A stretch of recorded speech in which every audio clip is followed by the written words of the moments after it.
You know what that music means? That means it is time for the show. Good evening, everybody. Happy Wednesday. Welcome to the Joy Reid Show. Big up to everybody that's listening and watching on YouTube. I'm seeing y'all in the chat. Hello to everybody that's in the chat, the Team TJRS members. A new member, 72DAN girl. Welcome to Team TJRS.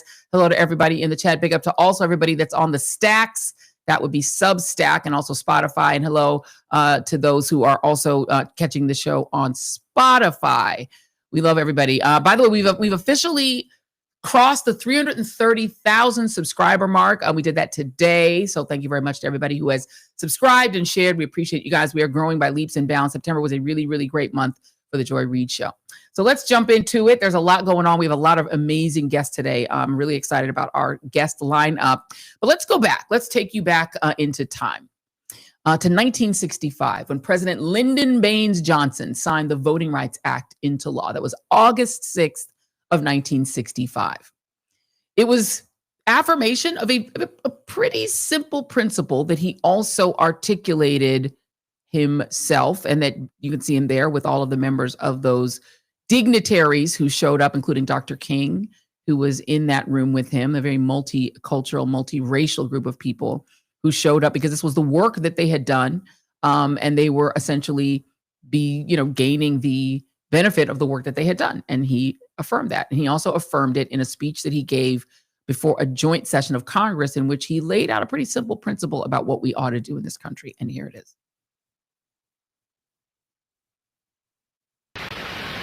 It is wrong, deadly wrong, to deny any of your fellow Americans the right to vote in this country. That's pretty clear. One would think that that's pretty straightforward. Well, that has not always been, let's just say, affirmed in this country. There's John Lewis, that classic iconic photo from the Edmund Pettus Bridge when he literally got beaten, his head almost cracked open by sheriffs because he was affirming the right to march from Selma, Alabama to the capital, Montgomery, Alabama, to march for a Voting Rights Act. And I will note that the reason they had to do that is that the Civil Rights Act of 1964, a year earlier, had left out voting rights because they couldn't get it past a then Democratic Dixiecrat filibuster. The Southern conservatives at that time were the Southern Democrats, the Dixiecrats, and they were filibustering. They finally got the Civil Rights Act of 64, which is equality and accommodations through, but they couldn't get a Voting Rights Act through. So they were marching again to get voting rights enshrined in the United States Constitution, affirming the 13th, 14th, and 15th Amendments with a piece of activating legislation. Well, we apparently are right back in this place again, having to fight for the very thing that John Lewis bled for on the Edmund Pettus Bridge. I want to refer you to a 2015 piece. Well, actually, let me start with this. The Supreme Court today is taking up a case called Louisiana versus Calais. And it's a case about whether or not we are going to have representation in this country in terms of people being able to have the right to vote. And that case hinges on whether or not the state of Louisiana can use redistricting to make it difficult for people of color, namely African Americans, to vote. Let me read a little bit of this Associated Press story. A Republican attack on a core provision of the Voting Rights Act that is designed to protect racial minorities comes to the U.S. Supreme Court this week, more than a decade after the justices knocked out another pillar of the 60-year-old law. In arguments Wednesday, lawyers for Louisiana and the Trump administration will try to persuade the justices to wipe away the state's second majority Black congressional district and make it much harder, if not impossible, to take account of race in redistricting. Race-based redistricting is fundamentally contrary to the Constitution, Louisiana Attorney General Elizabeth Murrell wrote in the state Supreme Court filing. A mid-decade battle over constitutional redistricting already is playing out across the nation under President Donald Trump, urging Texas and other Republican-controlled states to redraw their lines to make it easier for the GOP to hold its narrow majority in the House of Representatives. A ruling for Louisiana could intensify that effort and spill over to state legislative and local districts. The conservative-dominated court which just 2 years ago ended affirmative action in college admissions, could be receptive. At the center of this legal fight is Chief Justice John Roberts, who has long held the landmark civil rights law. It has long held the landmark civil rights law in his sights from his time as a young lawyer in the Reagan-era Justice Department to his current job. And it is at that point that I want to refer you guys to a 2015 article that was written in Politico magazine. And for Jason, this is A8. That's where we're going to pull up A8. And this is this Politico piece from back in 2015. There it is. And the title of it is Inside John Roberts, basically fight against the Voting Rights Act. So he's long held, effectively, ever since he was a young lawyer in the Reagan administration, that the Voting Rights Act is unfair. And I'll read a little bit of this story. I may not have it on screen, but I'm just going to read it. John Glover Roberts, a 25-year-old graduate of Harvard Law School, arrived in Washington in early 1980. Harvard law professor Morton Horowitz described Roberts as a conservative looking for a conservative ideology in American history, and he found that ideology in the nation's capital. First as a clerk for the Supreme Court Justice William Rehnquist, and then as an influential aide in Ronald Reagan's Justice Department. At the time, Rehnquist and the Reagan administration were at the vanguard of a new conservative counter-revolution in the law, a legal backlash against the historic and liberal-leaning civil rights laws of the 1960s. Just months before Roberts came to Washington, the Supreme Court had significantly limited the scope of the Voting Rights Act of 1965. As a young lawyer, Roberts eagerly took up the conservative cause, becoming a key foot soldier in the effort to preserve that decision and weaken the VRA. It was a fight Roberts would continue decades later when he replaced Rehnquist as Chief Justice and authored the majority opinion in a landmark case gutting the VRA in 2013. 50 years after the passage of the landmark civil rights law and 35 years after after he first worked so hard to dismantle it, Roberts remains at the center of an impassioned debate about voting rights in America, one that shows no signs of ending anytime soon. Bottom line being, John Roberts has never been in favor of the Voting Rights Act. He thinks it's unfair to the South to continue to adjudicate whether or not they should have to get permission from the Justice Department and pre-clear. That's what it's called, pre-clearance. This is Section 5 of the Voting Rights Act. And he thinks forcing formerly restrictive states where they used to restrict the rights of Black people to vote, which is why John Lewis had to march over the Edmund Pettus Bridge. He says states that used to do that should not still suffer in the modern era from having to get permission to change their voting rules. He thinks that's unfair to the South. He thinks the country's history of racism is over, and therefore there shouldn't even be any that kind of thing. So this case, Louisiana versus Calais, has come before the court under his leadership, the man who doesn't like the Voting Rights Act. Every so often, he's in some ways allowed the Voting Rights Act to remain, but he largely opposes it. Let me play for you, and this is A11 for Jason Reid. This is a piece of the argument today in the Supreme Court, and this is Janai Nelson of the LDF, which is used to be called the NAACP Legal Defense Fund. It's now just called the Legal Defense Fund, LDF. Here is her argument in favor of maintaining a full-strength VRA. Congress included a durational limit in Section 5 of the Voting Rights Act. It created a mechanism for reauthorization. It decidedly did not do that in Section 2. The issue, as you know, is that this court's cases in a variety of contexts have said that race-based remedies are permissible for a period of time, sometimes for a long period of time, decades in some cases, but that they should not be indefinite and should have an endpoint. And what exactly do you think the endpoint should be, or how would we know for the intentional use of race to create districts? Well, Justice Kavanaugh, you raised a very important distinction, and that's between remedies and the statute. So a race-based remedy can and should and usually does have a time limit and a durational limit. Section 2 court-ordered remedies have a time limit.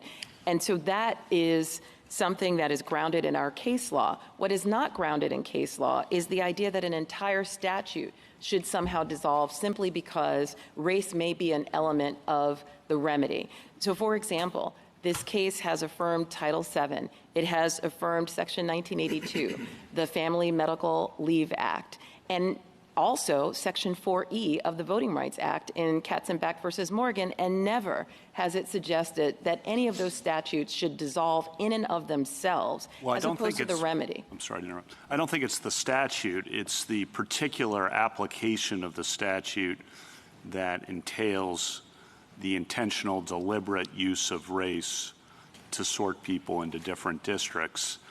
That particular aspect, I'm guessing, I'm asking what you think the time limit on that should be, or there really shouldn't be a time limit. I think you might be saying there shouldn't be a time limit unless Congress chooses one. I am saying that. I'm saying there should not be a time limit, but I also think it's critical to emphasize that Section 2 does not require a race-based remedy in all circumstances. Is that because... Can I ask... Is that, I just wanted to follow up on Justice Kavanaugh's question. What if this is an exercise of Congress's enforcement power? If we're looking at the City of Bernie test and we're saying it has to be congruent and proportional, would that affect your answer to Justice Kavanaugh's question, that if it's going above and beyond what the 15th Amendment requires of its own force, but Congress has actually chosen the Voting Rights Act as a remedy, does that affect the question of whether it can go on indefinitely or not, that at some point it becomes not congruent and proportional? No, I don't think it does. First, Bernie should not apply to Section 2. Just assuming that it my does. question is. Sure. Assuming that it does, as you know, in Bernie, this court held up the Voting Rights Act as the paradigmatic example of congruence and proportionality.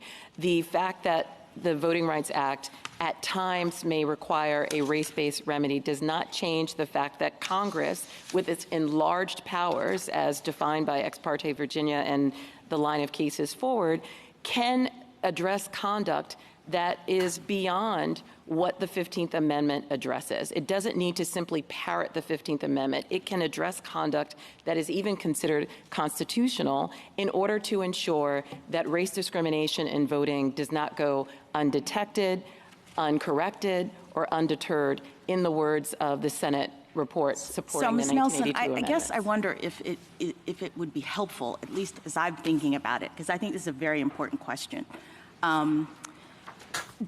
To understand, I think, that you're saying that Section 2 is not a remedy in and of itself. It is the mechanism by which the law determines whether a remedy is necessary. That's absolutely correct. So it's a law that is just encouraging or requiring a check-in. It's like a tool. It's like a tape measure that we're looking as to whether or not certain circumstances exist, and those circumstances that Congress is worried about is unequal access to electoral opportunity. And Section 2 tells you we have to look for those circumstances, and then the court says, yep, they exist in this situation under Section 2, and so now a remedy is required. And in our case law, we then say, okay, state, it's up to you to figure out what that remedy will be, and maybe that remedy involves race consciousness, maybe it doesn't, whatever. But Section 2 itself is just the measure by which we determine that a remedy is required. That's absolutely correct. And so that's why it doesn't need a time limit, because it's not doing any work other than just pointing us to the direction of where we might need to do something. That's right. And its usage becomes less and less as we see racially polarized voting and residential segregation decreasing. The Katz amicus brief in this case shows that in the past decade, Section 2 cases have decreased by 50%. Because the plaintiffs can't make the showing. I mean, it's a pretty significant showing to establish that unequal opportunity of electoral processes is happening in a situation. That's correct. Jingles is an exacting test. It is data obsessive. It brings in experts and many other forms of evidence to establish a racial violation. There are many cases where the plaintiffs fail in bringing the Jingles 1 precondition or Jingles 2 or Jingles 3 before they even get to the So if we're totality of the talking about a circumstances. time limit, you would say maybe it's with respect to the remedy that is used to respond to the problem that we've identified under Section 2. But the Section 2 tape measure itself doesn't need a life cycle. It's just, No. yeah. That's correct. I mean, the 15th Amendment is permanently enshrined in our Constitution, and Section 2 is there to effectuate that prohibition of race discrimination on voting and does not require a time limit. Thank you. With the time I have remaining, I'd like to mention that there are many proposals on the table that have been presented by my colleagues on the other side, and a number of them resurrect the intent standard that this court was very clear about, and Congress was extraordinarily clear about, knowing that results is key to ensuring that we do not continue to have rampant racial discrimination in voting. And the absence of it, or the declining ability to show a Section 2 case, is because of the success of Section 2 over the past 4 decades. And we would be reckless if we determine that Section 2 somehow is no longer needed simply because it has been so successful in rooting out racial discrimination in voting. There's also, as I mentioned at the outset, a very easy and elegant solution to this case. If SB 8 is not satisfactory, if the court believes, as the Calais panel did, that the state violated the Constitution in constructing SB 8, it should remand and use. And joining me now is the brilliant person that you just heard and saw, and love that headshot too, fabulous. The person who was just making that argument before the United States Supreme Court, Janai Nelson, who is, I want to make sure I read her title correctly, President and Director Counsel of the NAACP Legal Defense Fund. We just call it LDF now. Janai Nelson, thank you so much for being here. Congratulations on your first Supreme Court oral argument. I played a big chunk of it and you were back there listening to it as I'm texting. You're like, don't make me listen to it. But you were so brilliant. I have to just, first of all, just congratulate you and ask how it felt to make this argument, particularly such a momentous case. Joy, it was truly an honor. I wish we weren't there. I wish we didn't have to make this argument. Frankly, we shouldn't have to make the argument, but I was honored to be able to, carry forward the mantle of so many of my predecessors who have done the same thing in challenging this court and forcing this country to be its best self. So it's part of the job. It's part of the job. And unfortunately, as you said, I wanted to start with the fact of LBJ. We just celebrated, I feels like 10 seconds ago, the 60th anniversary of the signing of the Voting Rights Act. And apparently, according to some of the conservatives on the court, just my reading of it and listening to some of their arguments, they feel like that's enough. 60 years of freedom, that's enough for the blacks. And it is now time for the blacks to step aside and allow Republicans in the South to draw whatever districts they like. And if blacks get no representation, so be it. What did you make of the arguments on the other side, or the quality of the arguments? And do you feel that your arguments resonated with the 6 that need to be turned? Well, let's say not say 6, because 2 of them are unturnable, but the other ones. Well, I hope we get a 9-0 vote in our favor. I think the law compels that, but we only need 5, and we'll take whatever we get to preserve the Voting Rights Act. I will say that, you mentioned LBJ. LBJ, when he signed the Voting Rights Act, said that it was one of the greatest achievements in the history of American freedom. He didn't talk about it in terms of just Black people. He didn't talk about it in terms of party and politics, which is what many members of the court and some of my opponents tried to do. This was really about American freedom. It's about ensuring that we have a robust democracy that makes us an enhanced, secure country and fulfills our constitutional obligations. So I really wish that we all saw it that way. And unfortunately, the state of Louisiana, the lawyer for the plaintiffs, and also the United States that was represented today, the Department of Justice was there as well. didn't seem to share that belief, and that obviously is disappointing. Their arguments went in many different directions, some of it quite contradictory, some of it very irreconcilable with current law. I hope that the justices understood and saw that, and I hope that they remain faithful to their own law and their own words. Let me play a couple of clips for those who didn't watch the oral arguments. They were 10 a.m. this morning. So this sister has had a long day. she's been working. It's been a long day. So I appreciate you taking the time. Let me play, Jason. This is 8:13. This is an argument in which Justice Ketanji Brown Jackson, Justice Jackson, is receiving an argument from the lawyers for the state of Louisiana. So this is 8:13. Whenever it's ready, Jason. I don't understand why your answer to Justice Kagan's question about, is this a compelling state interest, is no. The answer is obviously yes, that you have an interest in remedying the effects of racial discrimination that we identify using this tool. Whether you go too far in your remedy is another issue, right? Your Honor, I think step zero in all of these cases, it was certainly step zero in the Robinson litigation, is the plaintiffs came in and said, we want another majority black district. I thought they came in and said, we are not receiving equal electoral opportunity because our votes are being diluted. Which is the same way of saying we deserve a second No, majority it's not, black district. because that, again, just trust me on this. The second electoral or second district is a remedy that one could offer for a problem that we've identified. And the whole Robinson litigation was about identifying the problem. Is this really happening? In many, many Section 2 cases, the court says, you're wrong, you're fine. There is not an electoral opportunity being denied to you, go away. In this case, the court said, I see. I'm looking at the factors. I appreciate what you're saying. You've proven that we have this problem. And so the next question is, how do we go about remedying it? The other side, and I will note that it seemed that they picked lawyers of color. They picked non-white lawyers. That's what it seemed like to me. You don't have to comment on that. I'm just gonna say that it looked to me like they were trying to get people who were not white on the other side to argue. I'm just saying that.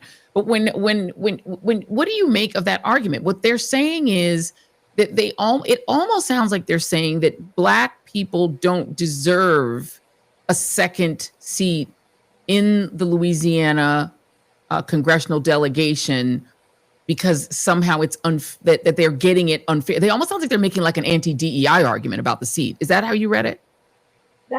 It is, yes, how they're trying to frame it. It actually ignores the whole impetus for Section 2 even being brought into the picture, and that is a record of substantial discrimination on the part of Louisiana. It's as if we just came forward and said, hey, we want a second district for no reason at all. No, we want a second district for Black people in Louisiana because they are numerous enough, they are geographically compact enough, they have suffered external discrimination, and the state of Louisiana was very, very particular in what it said about its goals for drawing maps. And every time we met their goals, every single time we submitted a map that they said is what they wanted, if it had another Black district, they said no.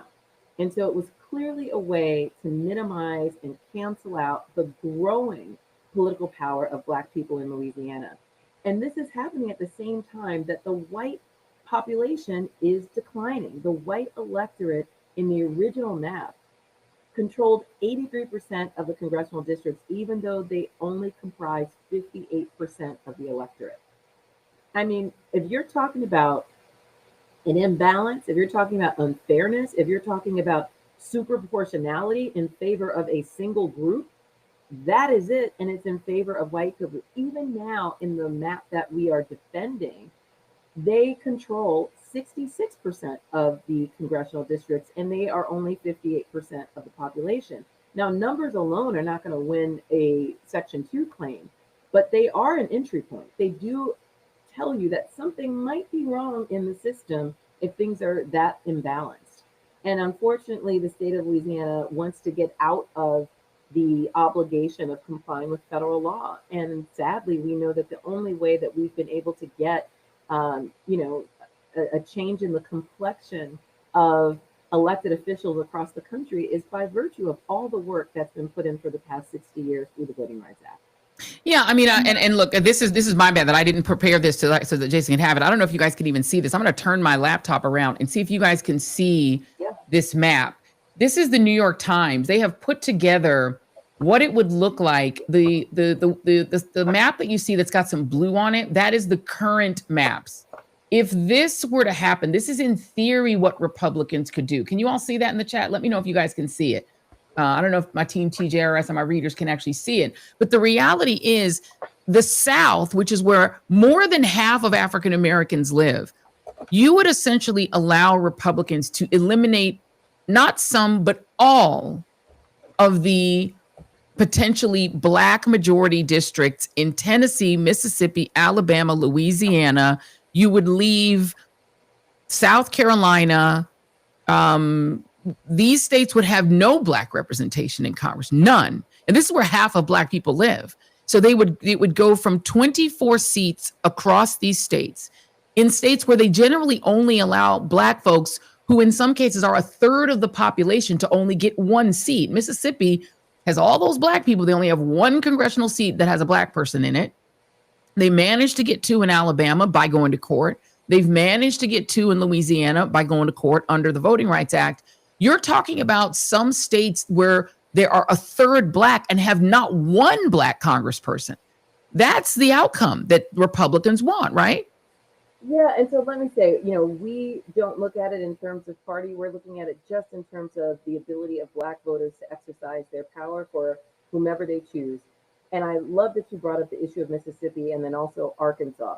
Those are 2 states with a substantial Black population. The state of Mississippi has the highest percentage of Black people of all states in the entire country. And as you said, they only have one congressional district where Black people can actually choose their representative. That is because it is so difficult to bring a Section 2 case and win that we have been unable to succeed in doing so in Mississippi. So the idea that somehow Section 2 is running amok and we're just able to get districts popping up all over the country that are unfair to white people is so patently false.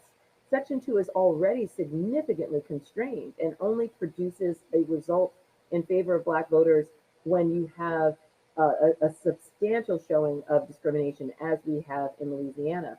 And even on the partisan issue, which of course, my opponents really wanted to make this a partisan issue because I think they thought that would be appealing to the court. And also the law is much more favorable when it comes to partisan issues. But we have 13 districts that have been produced from the Voting Rights Act that have elected Republicans. Because again, we are more concerned about giving Black people their volition, their ability to determine for themselves who represents them, and to ensure that they have equal footing in the electoral process, whether that's in support of Republicans or Democrats. And just because Black people happen to be more aligned with Democrats does not mean that they can be punished in our political process, doesn't mean that they can have their right to vote denied. So that can never be a basis. There's a constitutional right to be free from race discrimination in our Constitution. There is no equivalent right that has anything to do with party, that has anything to do with partisanship, and that cannot be the excuse for discriminating against Black voters. Right. And because the reality is, politics in the country is so racialized that both parties have been subject to white flight. Just as when a Black person moves into a majority white neighborhood or an all white neighborhood, lots and lots of white people physically move, sell their houses and leave. When Black people who were almost entirely Republicans moved into the Democratic Party, the whole South were Democrats. The whole South were solidly conservative, right-wing Democrats. And Black folks and liberal white people were Republicans for like 100 or more years. And then in the 20th century, when the flip happened, during FDR, a little bit during Woodrow Wilson, when Black people moved from the Republican Party and began moving into the Democratic Party because it was the only way to get power in the South, they said, well, this is where the power is. We're going to try to come in there. White people skedaddled and went in the Republican Party. That is why the party switched. Understand, it was just white flight. And so this isn't about partisanship, because wherever the majority of Black people are politically, the majority of white people leave and go to the other. These parties could switch again. If Black people substantially became Republicans, you'd have a lot of conservative white people go back to being Democrats, because it is more race than anything else. Do you feel that the 6 conservatives, and I really actually don't even mean all 6 of them, because some of them I think are bought and sold, but John Roberts is kind of the key, because he is an anti-voting rights figure for a long time, but also wants the esteem of the court to remain. What were his sort of key questions that kind of told you where he's standing? Well, I think John Roberts occupies a very, very interesting position here. He is the author for the majority of the court in a case called Allen versus Milligan, which is the case that we won 2 years ago out of Alabama that created that second Black majority district. And that opinion is a fierce one. It is very strong in embracing long-held principles around the Voting Rights Act. The Chief Justice wrote for a majority and quashed many of the very same arguments that the state of Louisiana tried to put forth today, and that came up. And I'm hopeful that the 5 individuals who were part of the majority in Milligan will continue to hold their ground and hold the course. You know, what's interesting is one of the questions that has come up is about whether Section 2 should have a time limit. You know, whether, because it has, you know, a remedy that at times can use race, it somehow must be limited. But the point that you just made about history and the cycles show you that you need an ever-present check on discrimination in the process that's not about party, that's about making sure race is not used to manipulate outcomes, because people can switch parties. The political winds can go in any different direction. But what is permanent, what is enshrined in our Constitution, is the right to be free from racial discrimination in voting. And we need a statute that ensures that that is nonpartisan, and that's what we're defending. Janai Nelson, a brilliant mind, a stalwart defender of civil rights and voting rights. We appreciate you. Congratulations on making a successful, I think, brilliant, really well-crafted argument before the United States Supreme Court. If you all do not prevail, it will not be for lack of brilliance and trying and just true integrity. And I just want to congratulate you for all of those things. Thank you, my friend. I appreciate you being here. Thank you, Joy. Thank you very much. Well, there you have it. Janai Nelson, who made her first argument. This is her first time. She's done a lot of arguments before the Supreme Court, but she was the lead attorney on the other side of this Louisiana versus Calais case. So kudos to her for doing that. But it's not just the LDF that is fighting this fight. Black Voters Matter is also in this fight for the long haul and also preparing to keep the fight going for voting rights, no matter what the outcome of this court. Y'all let me know when our guest is available, because this is it's going to wind up being a fight on the ground as well. So I want to bring in April Albright, who is one of the leaders of Black Voters Matter. Brilliant. Again, well, I'm just putting on all the smart people. I'm putting the smarticles on today. I want all the smart people to come on. Legal director of Black Voters Matter, Black Voters Matter Fund. Is it Black Voters Matter Fund? I want to make sure I'm getting it all. Yes. Black Voters Matter Fund. Black Voters Matter. And it's also Black Voters Matter Fund, because exactly. I also sometimes call it Black Voters Matter Fun, because that bus that y'all have, the blackest bus in America, it is fun.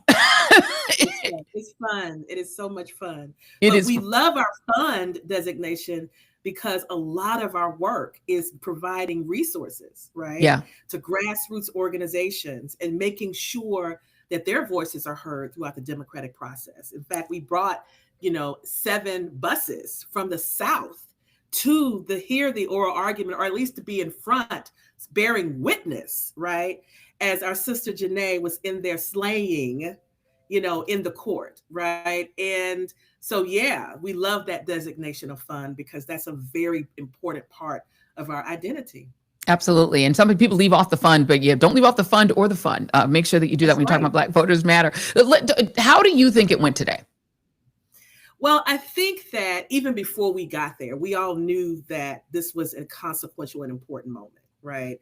That we knew that Section 2, which is the last remaining teeth to the Voting Rights Act, was on the cutting table.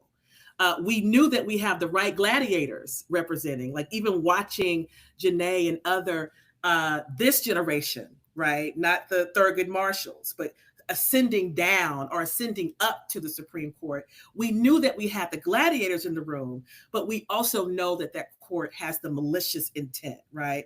It's very, very similar to some earlier versions of SCOTUS. Like today when I spoke, I liken the Dred Scott decision because people don't understand that is very much what this case is like. Folks won't frame it that way. They say, how are you going back to a relic of the, slavery time to say that this case is like that case?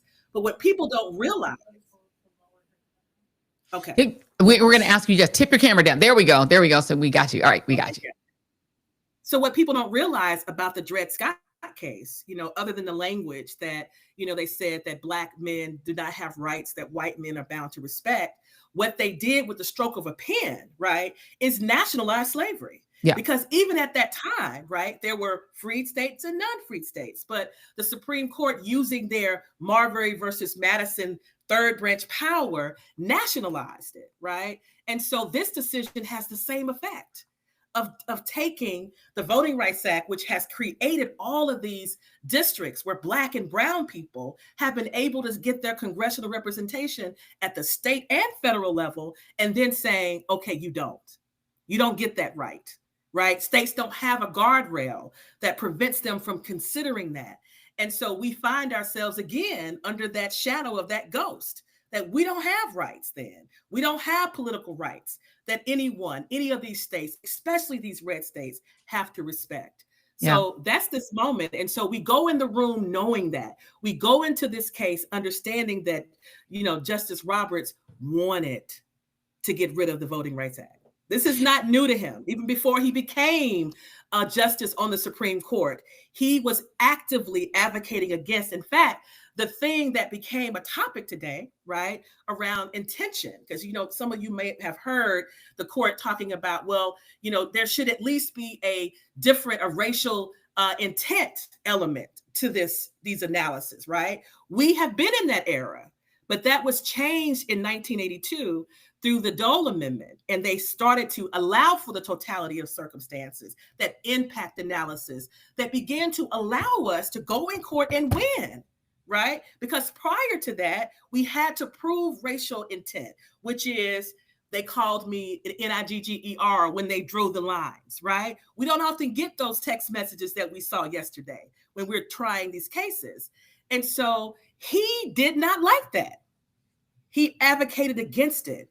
He advocated and made sure in the Shelby decision that we lost one of the most important tools. So we know that about this court right now, as this case is being tried, right? So we believe at Black Voters Matter that the Voting Rights Act could very much indeed be gutted to a point that even if they don't say it's unconstitutional completely, that they begin to continue to chittle away at it where it becomes ineffective. Yeah. And that is the goal.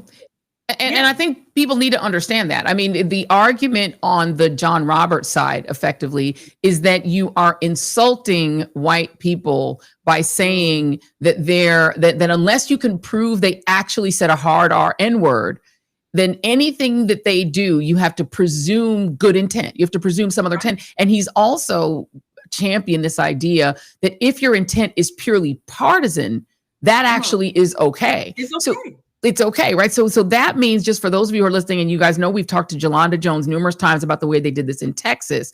The way they did it in Texas, they said, well, we're just drawing these lines geographically. But they happen to draw the lines geographically, knowing Black people tend to live in concentrated cities. So Black people tend to live near each other in concentrated urban areas. So in order to create a district no Black person can ever win, you just take that little urban center and make it like a pie, divide it in 5. Put a piece of that pie in a hugely rural district that's got not a lot of people, but lots of space and lots of cows, but only white people, and take each of those pieces of the pie and leave a Black sliver that's in that urban piece and draw a big line around a bunch of white Americans and conservative Hispanics and say, that's a fair district. Each district is the same size.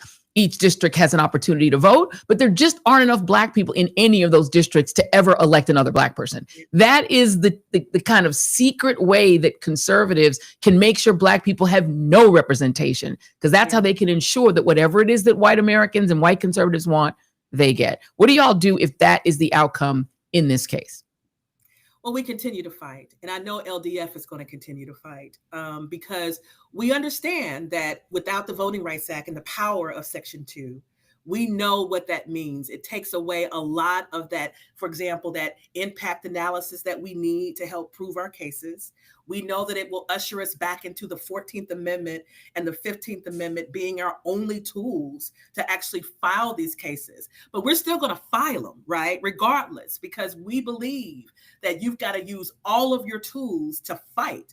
But what we do is we participate in elections, because remember, who draws these lines are people that are elected, right? And so we cannot, in the state level, forfeit those elections and those races. We've got to engage and take away these super majorities in the South or wherever we are. And we got to make sure that, I'm going to be honest, we got to be strategic about where we're living in these states, right? Yeah.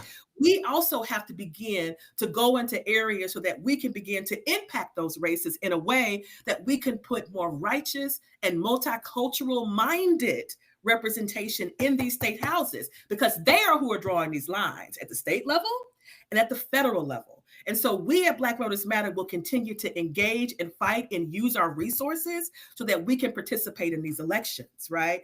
And we've all got to do that. But we can't stop there, right? I think in this moment, we've got to understand that all around the world, when you have countries that consistently weaponize race, particularly in their democracy process, they fight for stronger remedies in their constitutions. Whether you're in South Africa and other places, there are other tools that we've quite frankly got to stop being afraid to talk about, right? In this country, our dear sister Lonnie Guinier used to talk about things like, right, proportional representation. And she said so boldly, and she paid the cost for that. Mm-hmm. She paid the political cost. But basically what that means is, in nations that have had the kind of history that America has had, where a group of marginalized people have been committed to genocide, are locked out of the political process, constitutions reflect that they must have representation in their communities. And so we, in our communities, the marginalized folks, we got to start talking about those things. We got to start educating our communities about those things and building the kind of coalition that will make that possible. This is a bad time. Don't get me wrong, but this is also a time where we've got to aspire for the nation that we want and begin to strategically think about the policies that our people can fight for to get it. And so we have never let a rogue and racist SCOTUS. Like I said today, the Supreme Court is not holy ground for us. For 100 years after the 14th Amendment, they continue to wreak terror on our communities, but it didn't stop us, right? And it changed only because we organized ourselves and we fought. And so Black Voters Matter is going to continue, like we did today, bringing almost 300 people from the South in buses. We're committed Black folks from 70 years old to 15 years old, drove in buses for 12, 15 to 16 hours just to bear witness that we see you, Supreme Court, right? And just like Plessy didn't stop us, just like Dred Scott didn't stop us, this is not going to stop us. But be on the right side, right? Be the Brown Court. Be like Earl Warren. Make the righteous decision that allows us to continue to build our political power and access in this country. But if you do not, right, we are still going to create the nation that we want. April Albright, you see why we love to bring the brilliant people on to the Joy Reid Show. Brilliantly done, brilliantly said. Thank you very much, good sister. I know you're going to keep that fight up. Thank you very much. And I cannot wait to get my next ride on the blackest bus in America. That's right. Come on, we ready. All right. I'm coming on. All right. Thank you very much. I appreciate you, April Albright. Thank you very much. Everybody give her a round of applause in the chat. By the way, note that the system, it's always been conservatives, right? It's not the party, it's the conservatism. The conservatives used to be the Democrats. And the way that they made sure Black people couldn't vote was restrictive covenant saying you can't move into this neighborhood. So this neighborhood stays all white. Then this neighborhood is drawn into the district that don't have any black people in it. So white people win. Then if black people move in, they move out and go to a different neighborhood and redistrict it again so that the black people who now live in that neighborhood are only combined with other black people and kind of siloed off into one district. And they say, okay, you can have that one, but you can't have any others because we draw it to make sure you don't live out here in these other areas and you can't have anything there. When that didn't work, even before that even stopped not working, they just used the Klan. The Klan was originally created for the purposes of preventing black people from voting. It was originally terrorism to say, black people, you don't even think about trying to vote, because the thing they feared always was that black people would vote. And they learned in Reconstruction that when black people vote, they tend to vote for policies that are more liberal. They tend to vote for public education. They tend to vote for public health. They tend to vote. It's the reason they don't want women to vote. It's the way they vote and the things that people vote for. Okay, we're gonna make a shift here, because coming up in hour 2, I just want to let y'all know I'm going to share my thoughts on the ways that the old Republicans are really just like the old Dixiecrats, which we're talking about now, and maybe even the 1930s Germans. And also, I want to make sure that if that is the case, somebody needs to run tell Stephen A. Smith, because I got some words for him too. But first, I want to really quickly note the passing of one of the greatest musicians of all time. We're going to do a very quick note on this, D'Angelo, the great D'Angelo, basically the godfather of neo soul. He was only 51 years old.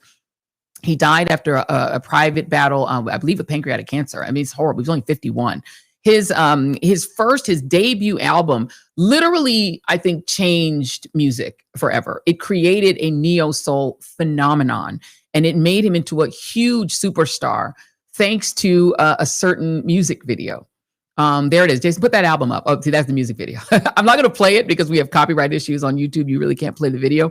But when I tell you, Untitled, How Does It Feel? That music video. But yeah, there's the album, Brown Sugar. One of the greatest albums. I would argue one of the 10 greatest albums of all time, Brown Sugar. But then you go back and you show the video again, Jason. Don't hate. Show the video again, the still of the video. Go ahead and show it. Don't show it. That video right there changed music. It literally broke the internet before there was an internet to break. But it wasn't just that. He also did this incredible collaboration with Lauryn Hill. Nothing Really Matters, a great song that he wrote. He also is the guy who wrote You Will Know, the song from Jason's Lyric. That was his first big thing. I think he was like 19 when he broke in the business. He wrote You Will Know. And that was how he kind of broke through in the music industry. Lauryn Hill wrote, there it is, Nothing Even Matters. Nothing Even Matters, one of the great songs, the great collabos of all time. Lauryn Hill wrote a really beautiful tribute to him. I don't know why she put it on X Twitter, but she put it on her X Twitter. I'm not even going to read it. I think you guys should go ahead and read it. I'll put it in Substack. You guys can read what she had to say. But I think the really sort of tragedy, in addition to her tribute, is there it is. Let's put that up, Jason. His relationship, as people may or may not have known, with Angie Stone, who also died this year. I thought it was last year. I think I put it in my social that it was like last year. No, it was this year. It was like in March. And they have a beautiful little son together. He actually had 3 children, but one of the sons is with Angie Stone. That video, the Untitled song and the phenomenon of that music video actually was a contributor to their relationship ending, because he became this massive sex symbol and it kind of broke their relationship up. They came back together in later years and at least got their friendship back. So sad, so sad, so sad. Let me bring in my friend Ashley Allison, the new proprietress of theroot.com. I brought you on to share my grief, about D'Angelo, but also to talk about your new venture, good sis. It hit me really hard, like harder than Angie Stone hit me hard too, because this is a soundtrack to like my early relationship with Jason, my early life. Like this was my soundtrack. What did you make of what happened? And I mean, just how did you feel when you heard it? Oh, I was devastated. I didn't know he was sick. And quite honestly, I was talking to one of my best friends last night, and she was working all day and she hadn't been on the internet. And so I just said something casually in passing. I was like, yeah. And then D'Angelo died. And she was like, D'Angelo died. And we just stopped. And I was like, oh my gosh, I thought you knew. I think we all remember where we were when we saw that video that you were playing. And I just was reflecting on, yes, Joy. Mm-hmm. He was a beautiful, beautiful man. And I know, he was a beautiful man. He had a beautiful voice. And then when you talked about You Will Know, that song, I started singing it in my head right now. Yes. It had Tevin Campbell in it. It was just like the clap. It was just, it's just such great Black culture. And I think the other thing I was like is, why are so many of us dying so early? Like, we need to go to the doctor. We need to take care of ourselves. We cannot go out like this. We have long lives to live. And yes.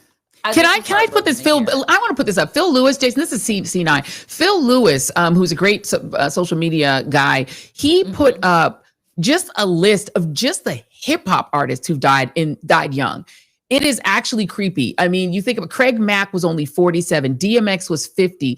Coolio was 59. He might have been the oldest one to die. Shock G from Digital Underground. Craig Mack died. Listen, and that was years ago. He was only 47. True Goy the Dove. This one took me out because my other group really was De La Soul. De La Soul was my people. Them and True Goy the Dove. He was only 54. Phife Dawg from Tribe Called Quest, my actual favorite group of all time, favorite hip hop group of all time. He was only 45 years old. Biz Markie, 57, and now D'Angelo at 51. Prodigy was only 42 years old. When did Prodigy die? I had to have been like at least a year ago. Nate Dogg it was only 41. Girl, what is happening? MF Doom, who was brilliant. People underplayed MF Doom. He was only 49. What this message to me is that Black men got to go to the doctor, right? Like, I guess, or that our healthcare system sucks. I think it's multiple layers, but whatever it is, I don't like it. And Black women, Black men, go to the doctors, take care of yourself. Stress will kill you. So take care of yourself, take care of your family. But it's tragic. It's tragic. And the way Angie Stone died was so tragic as well and so unexpected that I feel sorry for their child. Definitely. And D'Angelo had 3 children. His real name was Michael Eugene Archer, for those who don't know. And again, this guy, he actually shared my mother's birthday, February 11. He was born 1974. And, the 90s, you now are in charge. And this is I buried the lead here. Your organization, you guys have taken control of theroot.com, which is now under Black ownership. And it was not always. I think people assumed Black people always owned The Root. That was not always the case. It is now. And I feel like this is a significant moment for that, because even a story like this, a Black owned media company is just going to treat it in a different way, right? Because D'Angelo and this 90s neo soul culture was so specific to our emergence, just as Gen Xers. Well, you might not Gen X, you're young, but just our kind of cultural. I'm a millennial. Roots. Okay, you're a millennial. You're a baby. But yeah, all millennials are old millennials, by the way. All millennials are old millennials. Yeah, exactly. Old souls. But right, I mean, this was you guys' childhood and our young adulthood. Yeah. And I feel like The Root is going to just hit it in a different way, right? Yeah, so like when we think about D'Angelo, the text that we're going back and forth with our editor-in-chief, like how we were going to confirm it, I think it is a conversation about health. It is a conversation about his contribution to Black culture, the evolution of Black music, when you think about where he got his soulful voice and soulful tenor, the ability to write lyrics that talk about love and struggle, the relationship of Angie Stone and himself, and how people treated Angie Stone because she was in a relationship with him. I think I don't want to quote, but I think there was some addiction issues there as well. And so just like there are so many angles to tell this story. And you started by saying that, The Root is in Black ownership. And the thing that I find so interesting is that, yes, it wasn't always Black owned, because Black stories are American stories, right? Mm-hmm. Black culture sets American culture. And so smart business people knew that owning a Black publication was a strategic business move, which is why we wanted to acquire it, because there are millions and millions of eyeballs that go to our site every single day, every month to get the news. And they want to get it through the lens of, what are Black people thinking? How do we make sense of this moment? And then I want to hear the tributes, the people, I want to hear from Tevin Campbell, what it felt like to sing that song. I want to hear from the cast of Jason Lyrics and what that song meant there's just so many layers and levels that you can dissect to one person's life. And we can do it in the written word, but also through video. Also, think about how we even listen to music now. Yes. You would have to wait for Video Soul or to come on, or I don't think 106 Park was out there, but like Donnie Simpson, and like I would love to hear Donnie Simpson talk about, you know, D'Angelo and that video, and when they used to play those videos, and like you would come home from school, right, and you would wait for the video to be played at 3:30. Yes. And you know, you would be like, how long is it going to stay on the charts? Then you had to like, you know, wait in line to get the album. Like, was it an explicit album? You had to try and get the plastic off the CDs without breaking the out. There just was so, you know, it's like, there's just a culture to this that you don't even think about. And now you can just like download it and have it anytime you want. You can have it anytime you want. I just want to read some of this.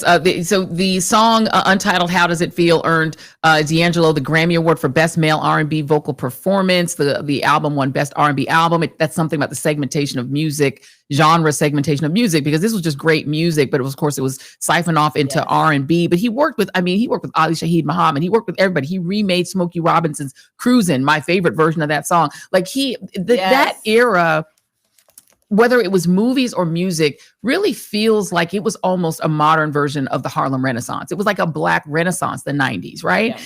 And it feels like that hurts. It's like thinking about that now, it resonates in a different way because we're in this rotten place. And so our sort of 90s nostalgia almost, right? It's like, I already had 90s nostalgia, but I feel like in this era when things feel so dark and so bad, it makes you realize how much we have lost.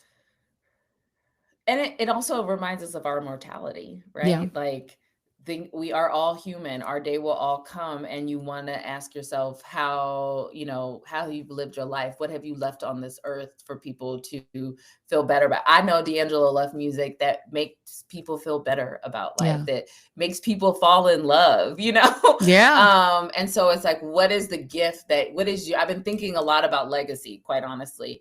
And I don't have children, but I've always been saying, like, what is my legacy? What is the thing? And I can now say that, like, part of the chapter of The Root will be, part of my legacy will be owning a publication that Black people and Americans, and quite honestly, people all over the globe can turn to for trusted information to make sense of the moment through the lens of the Black perspective and through the diversity of the Black perspective, right? Because you had D'Angelo, then you had that was when hip hop, but I feel like one of the LL Cool J, like, right, there was a whole lot happening, right, absolutely. But that's you had the Daisy age, like you had Black men. Listen, we had all of this going on all at the same time, right? It was just a really fascinating era, and then all of a sudden you started getting that West Coast, like gangster rap, Ice Cube, Ice-T, like it was all happening in the same era, which is kind of mind blowing.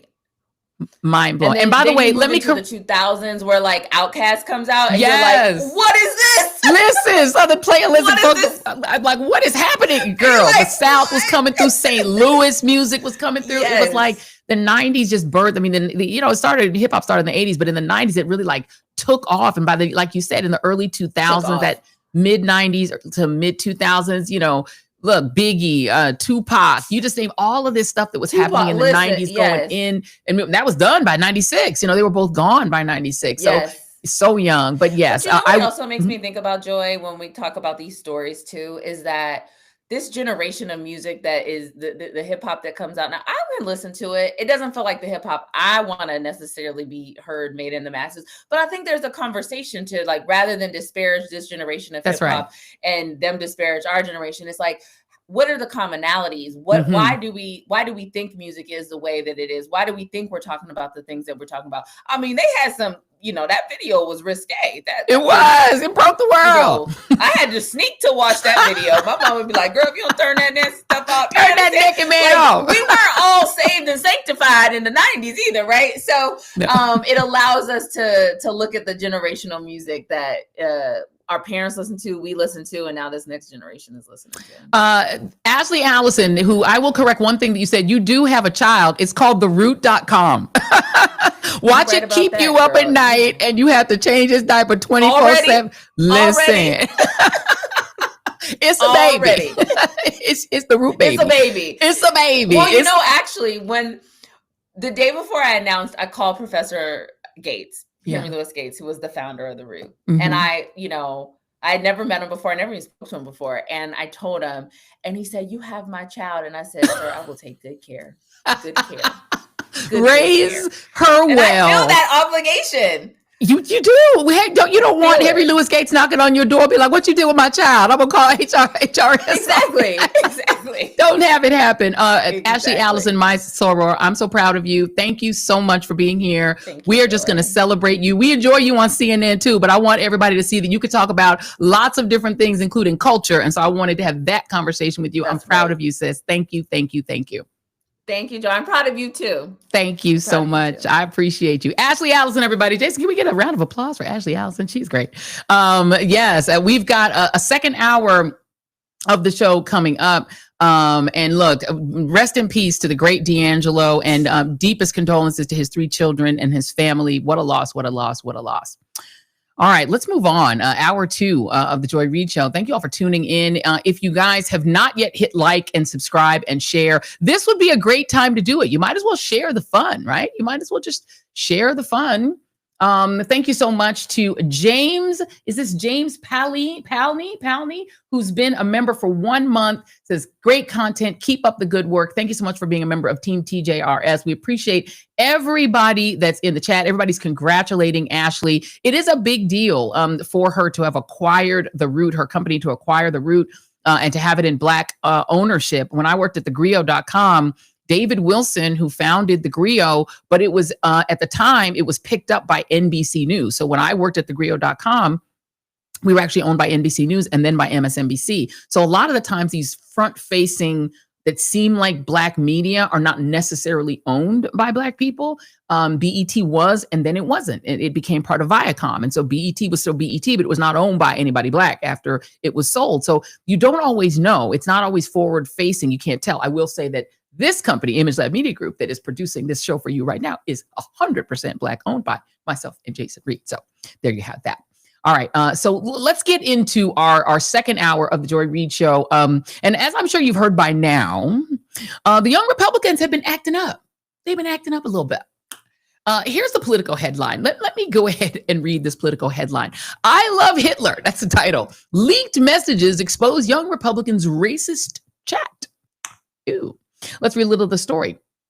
Quoting Politico here, leaders of young Republican groups throughout the country worried what would happen if their Telegram chat ever got leaked.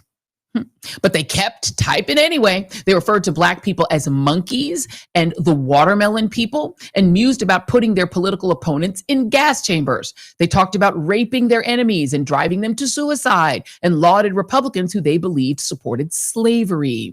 A little bit more. Republican groups throughout the country worried. Let me skip. Let me go. William Hendricks, the Kansas Young Republicans vice chair, used the words nigga and nigga, variations of a racial slur, more than a dozen times in the chat. Bobby Walker, the vice chair of the New York State Republicans at the time, referred to rape as epic. Peter Giunta, who at the time was chair of the same organization, wrote in a message sent in June that everyone that votes no for him to become the leader of this national group is going to the gas chamber. Giunta was referring to an upcoming vote on whether he should become chairman of the Young Republican National Federation, the GOP's 15,000 member political organization for Republicans between 18 and 40 years old. Quote, I'm going to create some of the greatest physiological torture methods known to man. We only want true believers, he continued. 2 members of the chat responded, can we fix the showers? Gas chambers don't fit the Hitler aesthetic. Joe Maligno, who previously identified himself as the general counsel for the New York State Young Republicans, wrote back. The 2,900 pages of chats shared among a dozen millennial and Gen Z Republicans between early January and mid-August chronicle their campaign to seize control of the National Young Republican Organization on a hardline pro-Donald Trump platform. Many of the chat members already work inside government or party politics, and one serves as a state senator. Together, the messages reveal a culture where racist, anti-Semitic, and violent rhetoric circulate freely, and where the Trump-era loosening of political norms has made such talk feel less taboo among those positioning themselves as the party's next leaders. The more the political atmosphere is open and liberating, like it has been with the emergence of Trump and a more right-wing GOP even before him, it opens up young people and older people to telling racist jokes, making racist commentaries in private and public, says Joe Fagan, a Texas A&M psychology professor who has studied racism for the last 60 years. He's also concerned the words would be applied to public policy. It's chilling, of course, because they will act on these views. The dynamic of easy racism and casual cruelty played out even in dark, vivid fashion inside the chats, where campaign talk and party gossip blurred into streams of slurs and violent fantasies. Now, of course, Republicans are having to figure out how to respond to all of this because, don't look so good.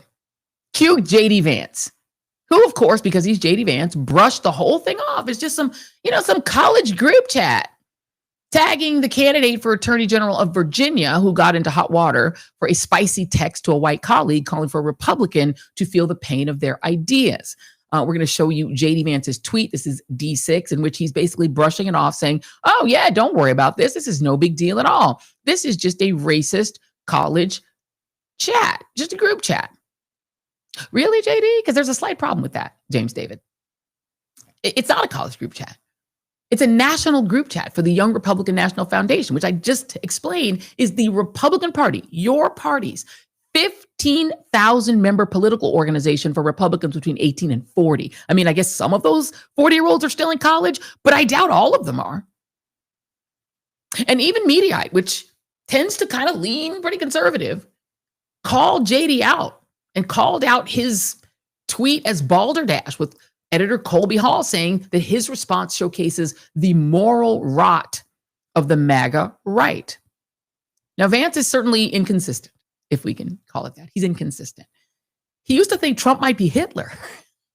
In 2016, he texted his college roommate in a text, I go back and forth between thinking Trump is a cynical asshole like Nixon who wouldn't be that bad and might even prove useful, and that he's American Hitler. How's that for discouraging? That's in 2016, not like in the 90s when we were listening to Neo Soul. And who knew that when he said he might be America's Hitler, he might have meant that as a compliment. Former Republican Congresswoman from New York, Elise Stefanik, who now works for Trump, she knows of these people. She got an award presented to her by the I Love Hitler guy. There she is. Elise Stefanik received this award from her allies involved in the racist text messaging thing. There she is with a guy named Bobby Walker. He's the one who referred to rape as epic. And Peter Giunta, he's the I Love Hitler guy. And there she's getting an award from it. And she's not exactly giving the award back. I don't think there's any news that she's going to give them their award back. The I Love Hitler people and the N-word people, hard R, giving you an award. Not a big problem for you, ma'am. And just in case, any future employers are just curious, here are the supposed college kids that JD is referring to. That one right there is Peter I Love Hitler Giunta. That's him. Here's Bobby Walker, who was also involved in the thread. He is D12. We're going to pull him up just so that we just want you to know who's out there. There he is. There's one of the I Love Hitler youth, I guess we could call them.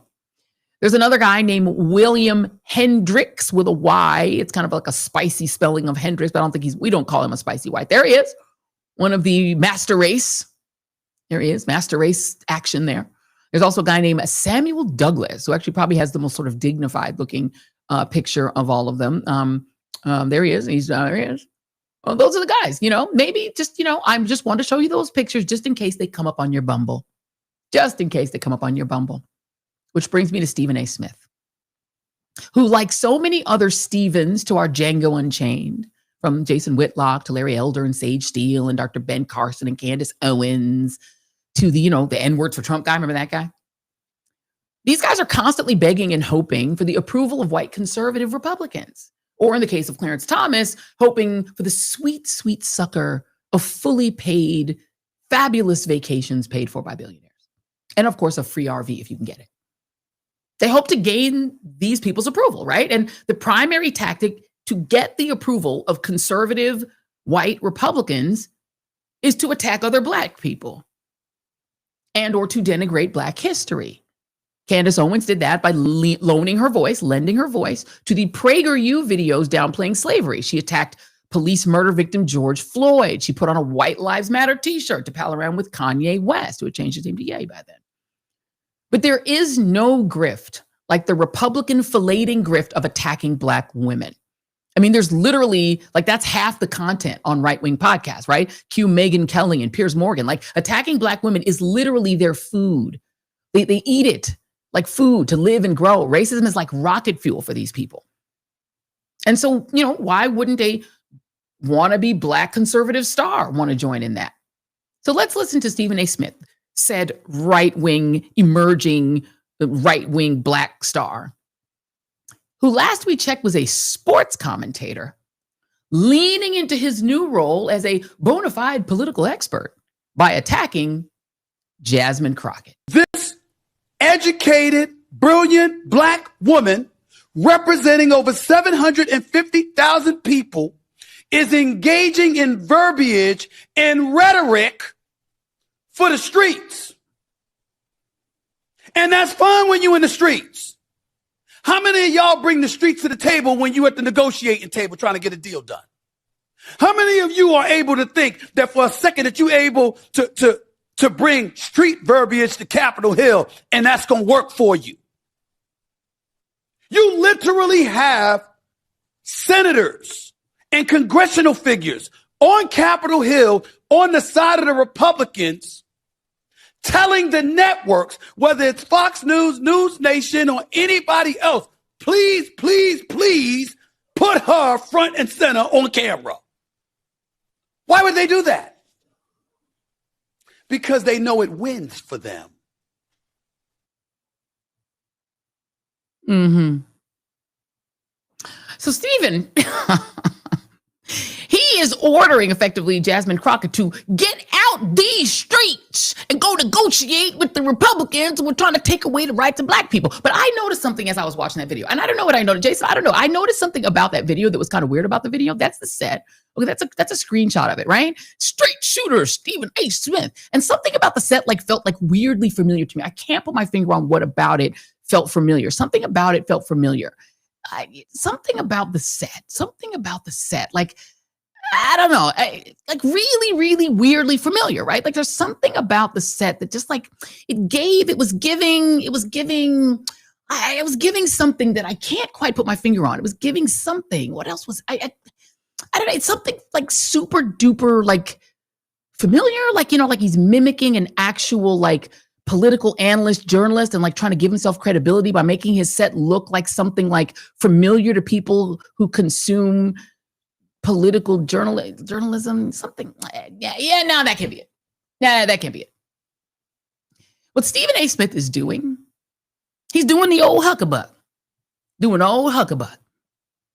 for the right wing, trading on the right's group chat ready hatred of Black people in order to boost his own career, right? I mean, he literally got Disney to hand him $100 million to pretend that he not only knows things about politics that should be shared in addition to the things he knows about sports, but that he also has influence with Black men as well as with conservatives. That's the shtick, right? That he's the brother who's open-minded to MAGA and he's got influence and can bring Black men into the MAGA fold because he's so pragmatic and knows so much about politics, and his set looks exactly like a set from MSNBC. But the question is he really influencing Black men? And not just the kind of white Republicans who were on that group chat? I mean, you'd have to wonder why, right? If he is influencing them, because Stephen, that young Republican group chat should have told you that I love Hitler Republicans who use the hard R N-word for fun. When you Black conservatives aren't around, they may be willing to buy you off, to keep you shucking and jiving, to allow them to pretend to not be racist in public. But behind the scenes, bruh, they still think that you're subhuman. They're never going to love you, Stephen, no matter how hard you try, by publicly berating Black women who look like your mom and your daughter.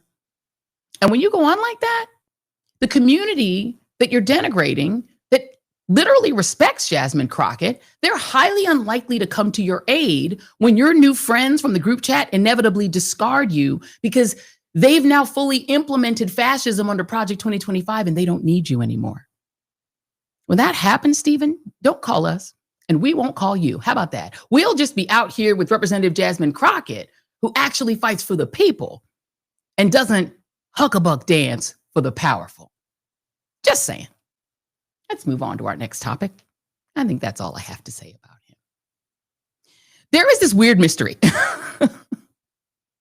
that's taking place. And feel free in the chat if you have any other thoughts about that there, because I found it weird.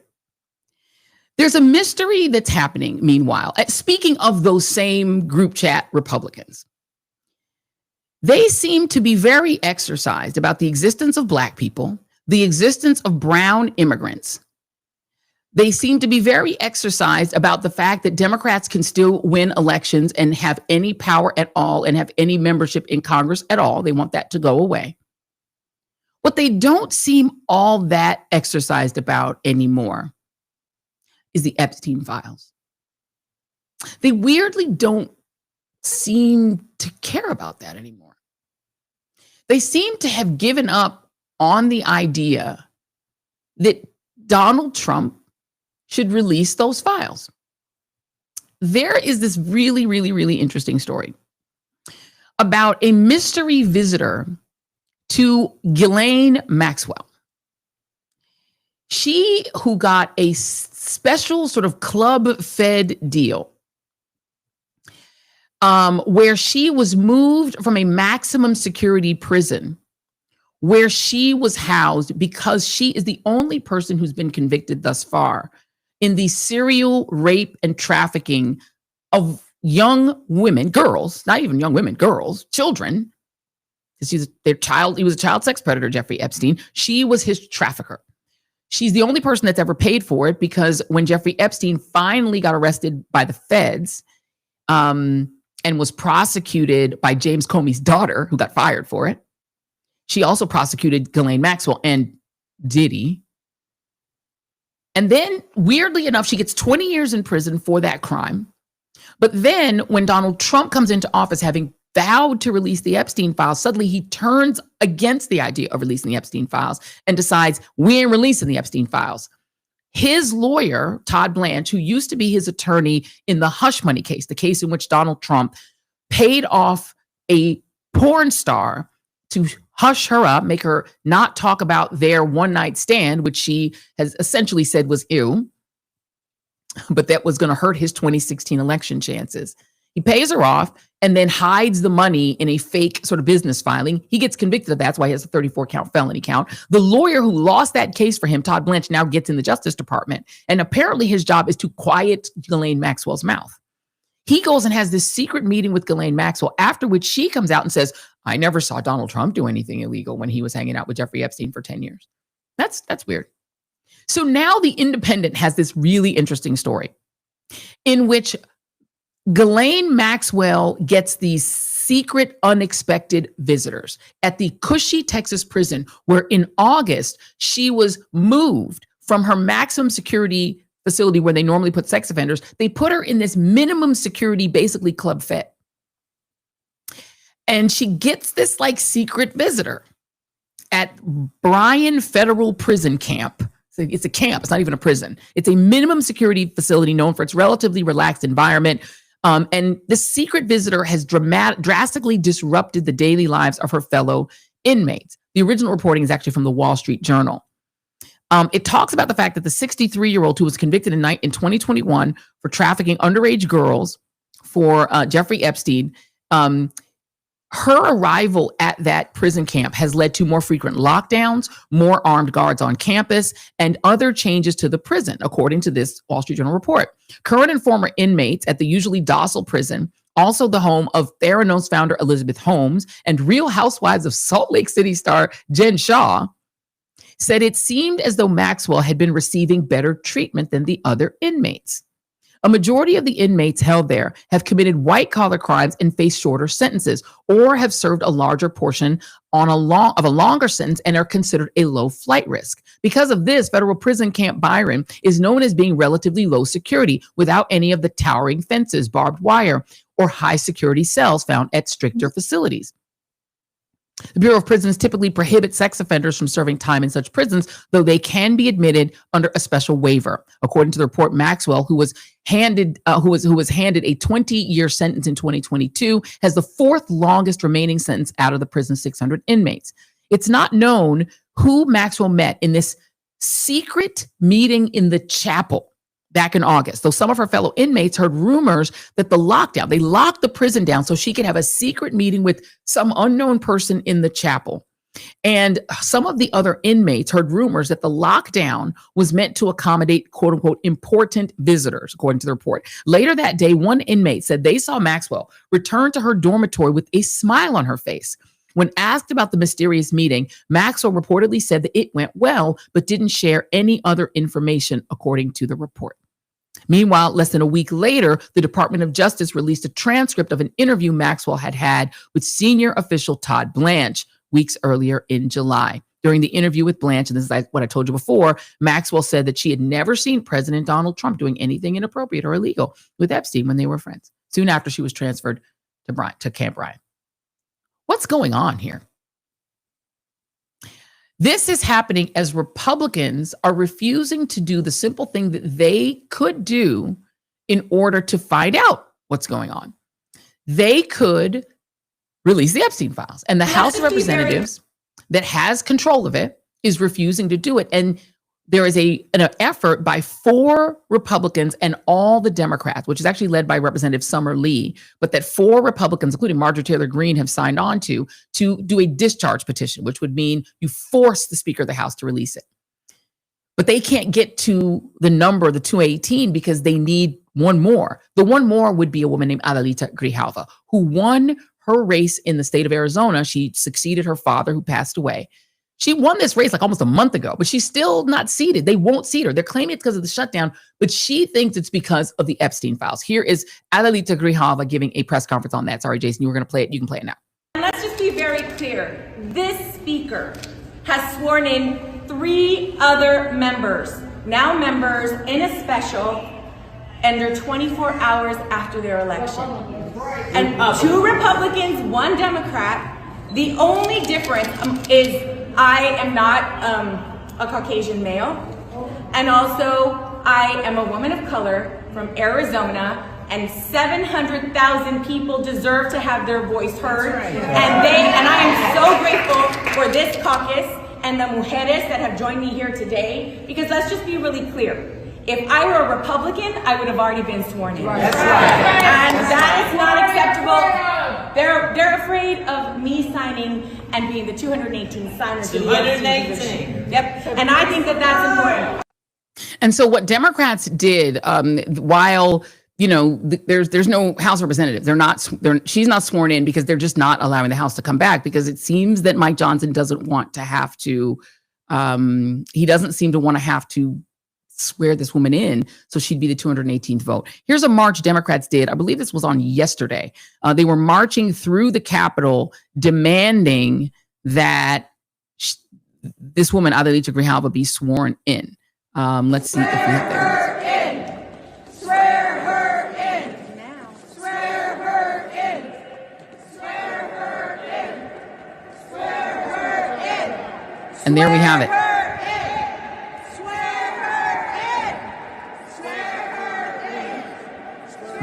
The idea that Democrats have to do a march in order to get a member of Congress sworn in, when it is standard operating procedure to just swear the newly elected person in, Mike Johnson claims it's not because he doesn't want her to be the 218th vote on the Epstein files, but I don't know. I'm skeptical. Let's bring in our guest, Tara Palmieri, who is one of the most read in reporters and journalists on this case. She's the host of the Tara Palmieri podcast.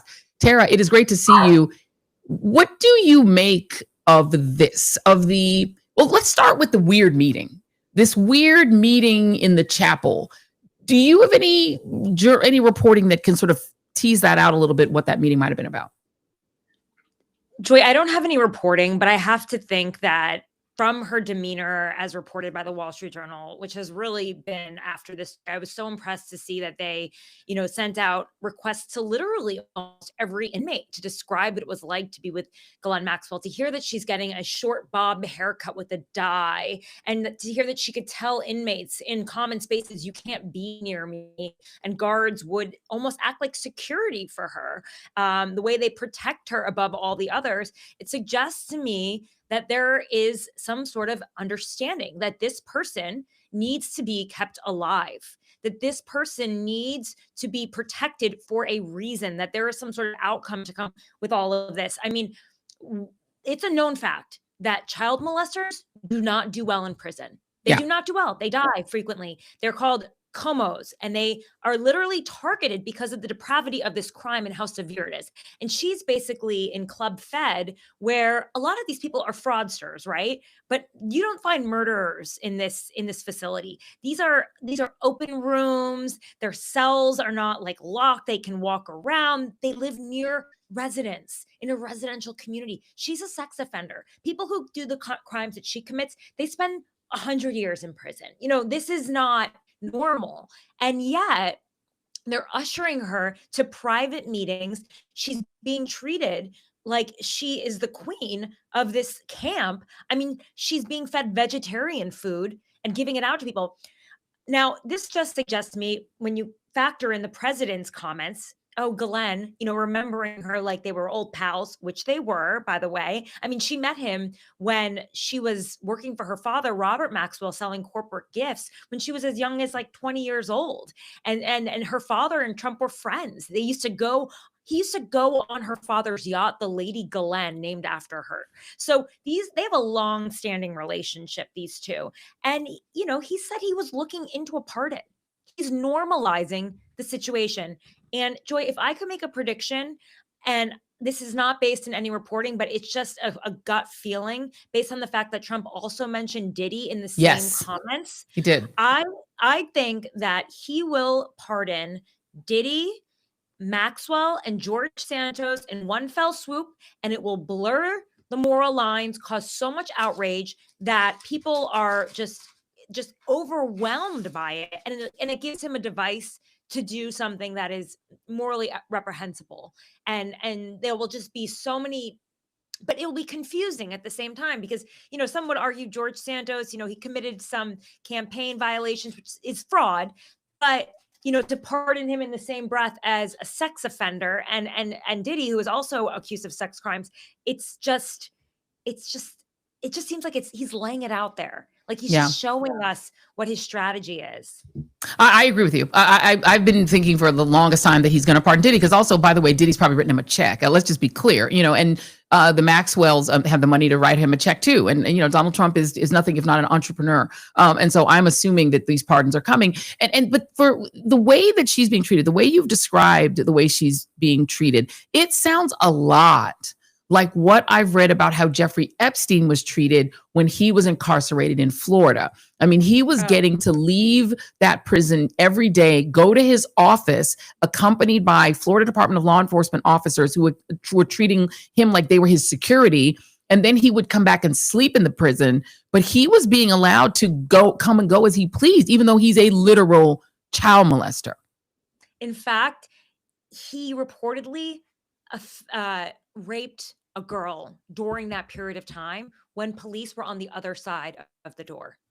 I mean, that is how accommodating they were to him. He was walking around with an ankle bracelet in Palm Beach. He spent 13 months in prison for a state crime of soliciting a minor for prostitution. The state of Florida should be ashamed that that was even a crime, that you could actually solicit a minor for prostitution. That is not, you can't, that would make a minor a prostitute. A minor cannot be a prostitute. And it's appalling. If you really dig into the state case, I have a podcast called Broken, Jeffrey Epstein, and I reported on it with the victims of Jeffrey Epstein, but I really dug into this case. And when it was presented before the grand jury in the state case, they literally told the grand jury, the state attorney and his deputy, they told the grand jury there are no victims here, and showed them the MySpace pages of these girls. I mean, this was the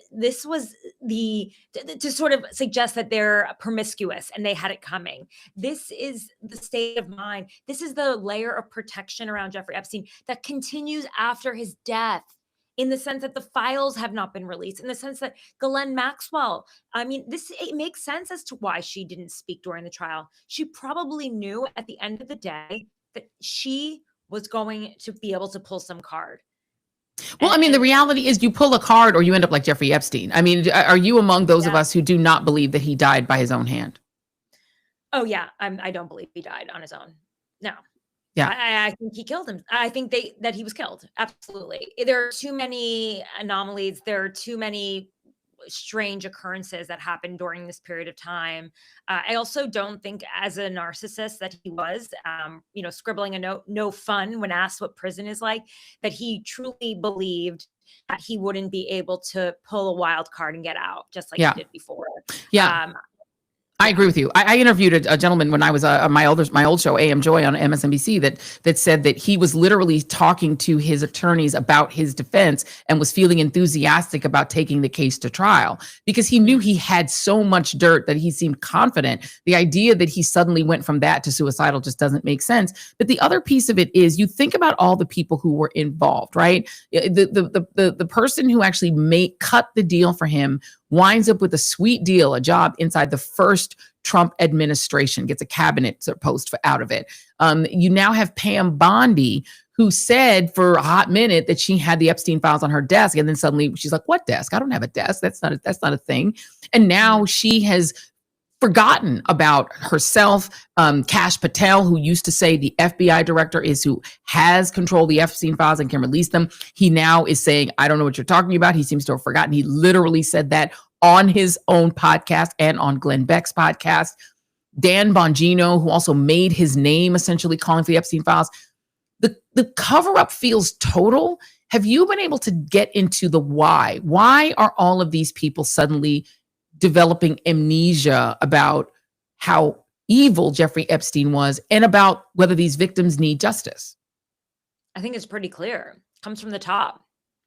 President of the United States does not want us to read the Epstein files for whatever reason. And by the way, like during the campaign, he was happy to use it against President Clinton in 2016.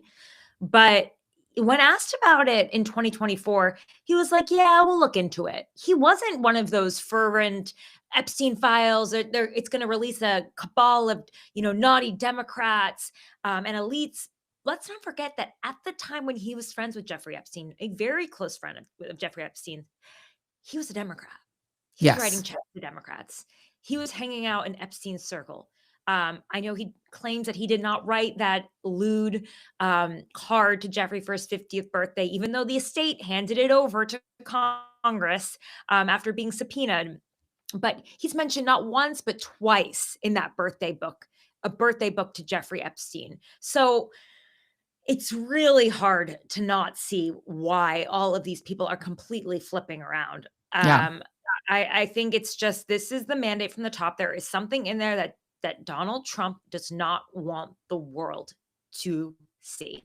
Yeah. And that is what we're getting. And the reality is, I mean, if you all will recall, Donald Trump was so much of a Democrat. The Clintons, Bill and Hillary, went to his wedding to Melania. Like they were at the wedding. You know what I mean? This is somebody who was playing in Democratic circles. He was popular among Hollywood liberals. He was hanging out with on the left. I mean, I remember interviewing Uncle Luke about all the rappers that were hanging out in his house at Mar-a-Lago, going to parties there. Donald Trump was partying with Diddy. He's known the Diddler for a really long time. So Donald Trump was on the other side. Daddy. He called him. He still calls him Puff Daddy. Well, I mean, he is Puff Daddy, right? We're not going to change his name just because he's that. Listen, they said they don't want to recognize when trans people change their names. I recognize nothing. You're still Puff Daddy. It's still the Gulf of Mexico.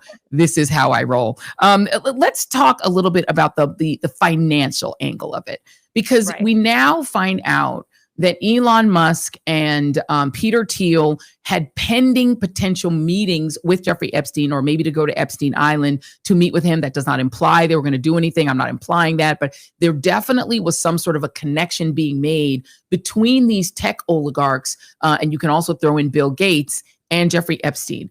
Does this story and Steve Bannon, are we seeing this story morph into a story that's not just about the predation of Jeffrey Epstein, but about a global kind of, a network of oligarchs around him, and where the money is a bigger part of the story? I think the money has always been a part of the story. I think the money has been central. I think this was a massive crime operation. It was a sex trafficking operation. It was a honeypot scheme. You have to remember that Jeffrey Epstein used to brag to people that he would consult Vladimir Putin. And he used a lot of the same kind of KGB type schemes where he would bring powerful, wealthy men to a remote location where they would be, surrounded by beautiful young women, and it would be a bacchanal type experience. And Jeffrey Epstein suddenly had something on you that would cause a lot of social embarrassment. And he could use that. And that might be, hey, Mark Rowan, I want you to give me over $100 million to manage as your accountant, right? A hedge fund guy from Apollo needs Jeffrey Epstein, Right. who didn't even graduate from college and got fired as a math teacher to manage his money. There's always been a money angle in all of this. He was a hyper fixer. I mean, it's just very classic. I remember one time when I was covering the World Economic Forum for, I think it was Politico at the time. And I remember I went to Oleg Deripaska's party. He's an oligarch. And I was in shock to see all of these scantily clad women all over the place around these CEOs and executives. And they were dancing on them. And I'm thinking to myself, this place must just have cameras all over it. And they are just hoping to trap one of these men, one of these very powerful men. And Jeffrey Epstein essentially did that. Whether he said it or not, I think once you spent some time with Jeffrey Epstein, you knew that this guy had some dirt on you. And these guys liked it. And you even saw from Jess Staley, who was the CEO of JP Morgan, not CEO of JP Morgan, he was a senior leadership, like executive level, vice president level, who allowed Jeffrey to bank there after he was a registered sex offender and really vouched for him, that when Jess was pushed out of JP Morgan, Jeffrey helped make sure that he got a job at Chase. And, he was really instrumental in actually operating in these worlds to make sure that these guys, to open doors for these people. That's why I say he's a hyper fixer. He really knew how to make himself indispensable to these men. And you can see it in the emails. But on top of that, when asked, what would you like, Beauty and the Beast or Snow White? He could also provide that as well. And we know from emails that Jess Staley was in Epstein's hot tub when sending him emails at the Zorro Ranch. And yet he was allowed to just roll in these very elite circles. It laundered his name and his reputation. And it really allowed him to continue to live a life that a sex offender, any other type of person from a lower class in society would never be treated that way. And I would welcome back. Absolutely. I mean, he was a big patron to Harvard. Alan Dershowitz was hanging out with them and saying, well, he was just getting massages from people who were not fully nude. Whatever he says, we don't know. We don't know what he did. Two more quick questions. One question, the international side of it, the Israel of it specifically, because a former prime minister of Israel is also named among the people who was ensnared in Jeffrey Epstein's web. Does Israel, do you have any reporting that suggests that Israel is holding on to any compromise that could have been obtained from Jeffrey Epstein that might give them undue influence over Donald Trump? I don't. I really don't. I have just anecdotal, threads that I've heard here and there. Obviously, he was friends with Ehud Barak. And when Ehud Barak, who was the former foreign minister in Israel, he would stay at Epstein's apartment and in his condos that he owned in the Upper East Side. And so he was very close with his wife, Daphne, as well. And he, according to, Ghislaine Maxwell's testimony, he was also friends with her father, Robert Maxwell, who was a known Mossad agent. We also know, and who was buried at the Mount of Olives, by the way, in Israel after he mysteriously died off the side of his boat, the Lady Ghislaine. So, his partner in his modeling agency, MC Squared, Epstein's partner, Jean-Luc Brunel, also died mysteriously in a jail cell by hanging. Question mark. Now, I don't know if this all goes back to Israel. I know from some reporting by an independent journalist in Alaska that Ghislaine Maxwell used to brag about her ex who was Mossad. I mean, she didn't say specifically that it was Jeffrey Epstein, but there are a lot of reasons to believe that he may not have only been helping Israel, but maybe even MI6. Maybe we know for a fact that he was an informant on a major Ponzi scheme. He helped the FBI on multiple occasions on the Financial Towers case. He was a partner in this Ponzi scheme, but his partner went down, Stephen Hoffenberg, for this $300 million Ponzi scheme. And, he went on to be an informant in another financial case. So he understood how to play both sides of the law.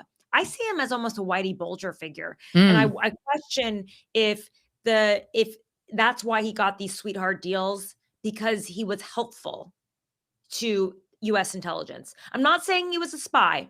I'm not saying they ran him, but I wonder if he had information that they found to be useful. And if that was part of it. Last question, exit question.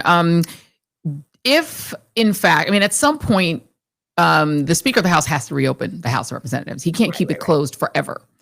And when that inevitably happens and they have to swear in Adelita Grijalva, and that 218 vote, that vote comes up again, do you have any reporting that suggests that any of the 4 Republicans who are right now being intensely pressured with primary threats against them, I'm sure with threats against them, Marjorie Taylor Greene, who's continuing to say she's going to read the Epstein files from the floor if she has to, who's gone, completely off the ranch when it comes to the things that she's saying about this and some other stuff. Any reporting that says those 4 won't hold together and that any of the 4 will break? That's Lauren Boebert, Nancy Mace, some of the 4, the worst of the worst, and also the gentleman from Kentucky, Massey. Any of them going to break? I don't think that Thomas Massey will break. This is his thing. This is his bill. He's a co-sponsor. This is his baby. I think Marjorie Taylor Greene is very dug in. I think she likes also the spotlight on her. Mm-hmm. I think Lauren Boebert is a bit of in a YOLO place. I think she'll probably say, I think the one to watch is Nancy Mace. And the reason I say that is even though she was emotionally affected by it, she left the conference after hearing from the survivors and was weeping. But she does want to run for governor in South Carolina. And she needs that Trump endorsement.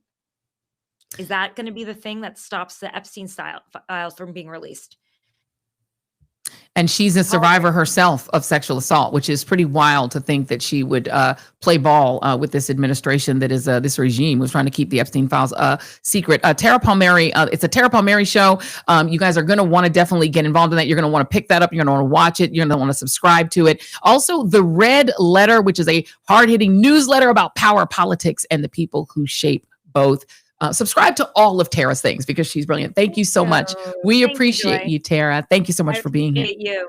Thank you. All right, a round of applause, Jason, if you would, for Tara Palmieri. She's a good one. She's very smart. This is a great show. I really am enjoying all of the folks that have been on, and I do want to say that I am going to double down. I didn't have the George Santos part of it in my original sort of hideous anti-bucket list. But I do believe that Donald Trump is going to pardon Ghislaine Maxwell and the diddler.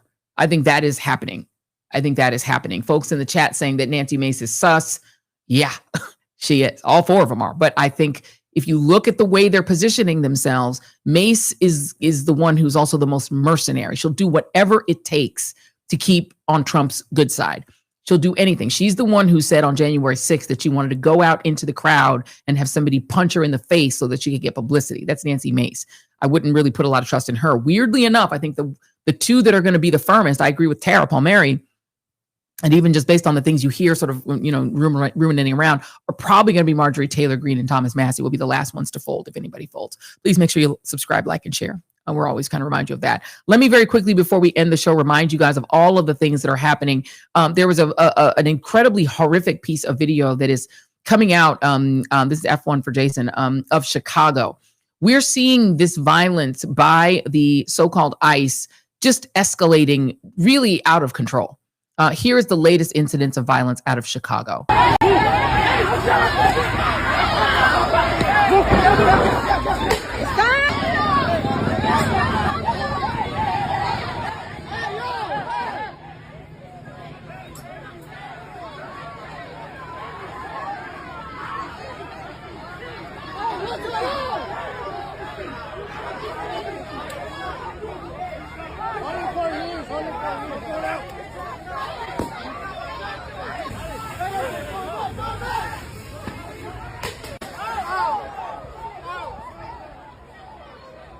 And this happened on Chicago's East Side after a federal operation led these so-called ICE agents to crash into another car, then start pursuing the person they injured before it all spills into a nearby Walgreens. That is where a 19-year-old Southside native named Warren King says he was shopping with friends and family before he was tackled and arrested. The takedown of immigration officers was recorded inside a Walgreens. I mean, it literally, U.S. citizens are involved in this melee. So they're attacking American citizens too. Let me show you another piece of video. This is our friend Don Lemon. Our homie Don Lemon is in Chicago. He interviewed this man who's an American citizen. Who they were. Listen to this. And I asked him, why are you guys taking me? I'm a U.S. citizen. I'm not an illegal immigrant. And I was told to shut up and just follow instruction. I did as I was told. When we got to the facility, I again tried to tell them, look, you got the wrong person. I'm a U.S. citizen.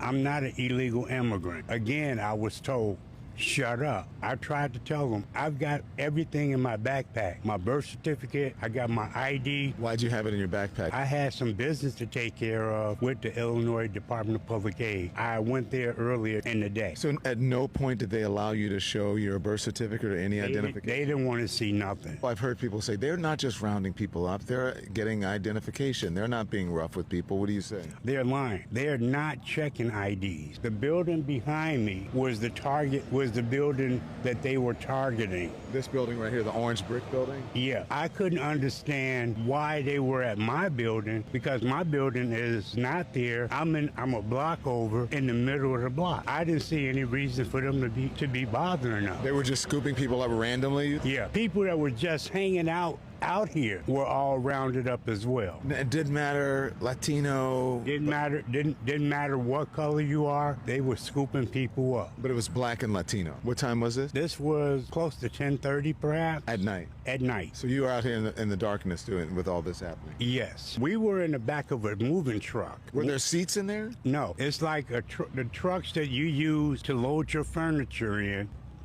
It was a budget rental truck.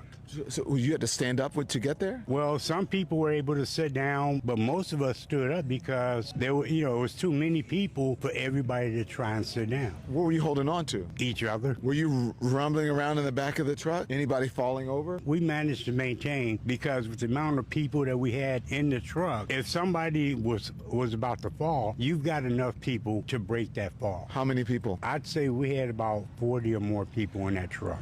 What the hell? That is wild. This is an American citizen, a senior citizen who was snatched off the street by so-called ICE, thrown into the back of a budget rent-a-car. They're using, and we need to talk about budget rent-a-car. Are they willingly allowing their vehicles to be used by ICE for this kind of budget rent-a-truck? Budget rent-a-truck. I'm sorry, budget rent-a-truck. We need to talk about that and where they're getting these budget rented trucks, because they're not using police vehicles. They're using regular vehicles, budget rented trucks, and just throwing human beings in there. If anyone had gotten injured or their neck gotten broken like Freddie Gray when he was unshackled inside of the back of a police car, that's how Freddie Gray died, because he was batting around inside the back of a truck. If that happens, the lawsuit is going to be epic. And I think these people are assuming they all have qualified immunity. We don't even know if they're really feds. We don't know who these people are. Let me play one more piece of video. This is CNN. Aaron Burnett interviewed the Chicago pastor who we showed on Monday's show getting pepperballed by a group of supposed ICE who were all armed up on a roof. And I will note that a witness who saw that happen, who also got hit with pepper balls, said that the pastor and all of the other people who were protesting them snatching another person off the street were all peaceful, and no one went anywhere near, even though the Department of Homeland Insecurity has lied and put out a statement claiming that those people were basically rushing the building. You can see in the video that that is not true. This is F3 for Mr. After Reid. they shot me in my head and my face and multiple times in my torso, arms, and legs, I was shielded by the bodies of others who were there, who rushed in to support me and took many more hits that were intended for me. Within 2 minutes, quite a number of ICE officers, maybe 15, maybe 20, rushed out of the gate and began to shove us down, and I was already disabled on the ground but attempted to get away. And they continued to shove us in a kettling maneuver towards a place where we would not be able to escape. And you can see in that video ICE officers shoving protesters who were standing and speaking and chanting and singing peacefully and praying peacefully, shoving us down, and then dispensing a huge amount of chemical weapons onto us. We could hear them laughing as they were shooting us from the roof, and it was deeply disturbing. We've gotten to witness a few things about these ICE agents operating in Broadview, and really what it has shown us is how disorganized they are and how poorly supervised and trained they are. We've also heard ICE agents talking to each other, one of whom said, man, I don't even remember why I'm here anymore. And the other said, I don't know either. So there's a deep demoralization that we are seeing as we're bringing this peaceful and spiritual protest against their tactics and what they are doing to our city and our communities and our neighbors. And so if they would do that to a pastor, a white Christian pastor wearing his ecclesiastical garb, and laugh and shoot him from the roof and then lie outright to get the news media, understand why they put these statements out, to get the news media to read their statement as if it's a fact. Because in the news media, take you behind the scenes, the journalists will tend to read the official statement and not always question it. And this is the reason that so many Black Lives Matter cases went sideways, because media would read the official police statement claiming that so-and-so had a gun or was attempting to reach for the officer's gun and just take it at face value. That's what they're counting on, right?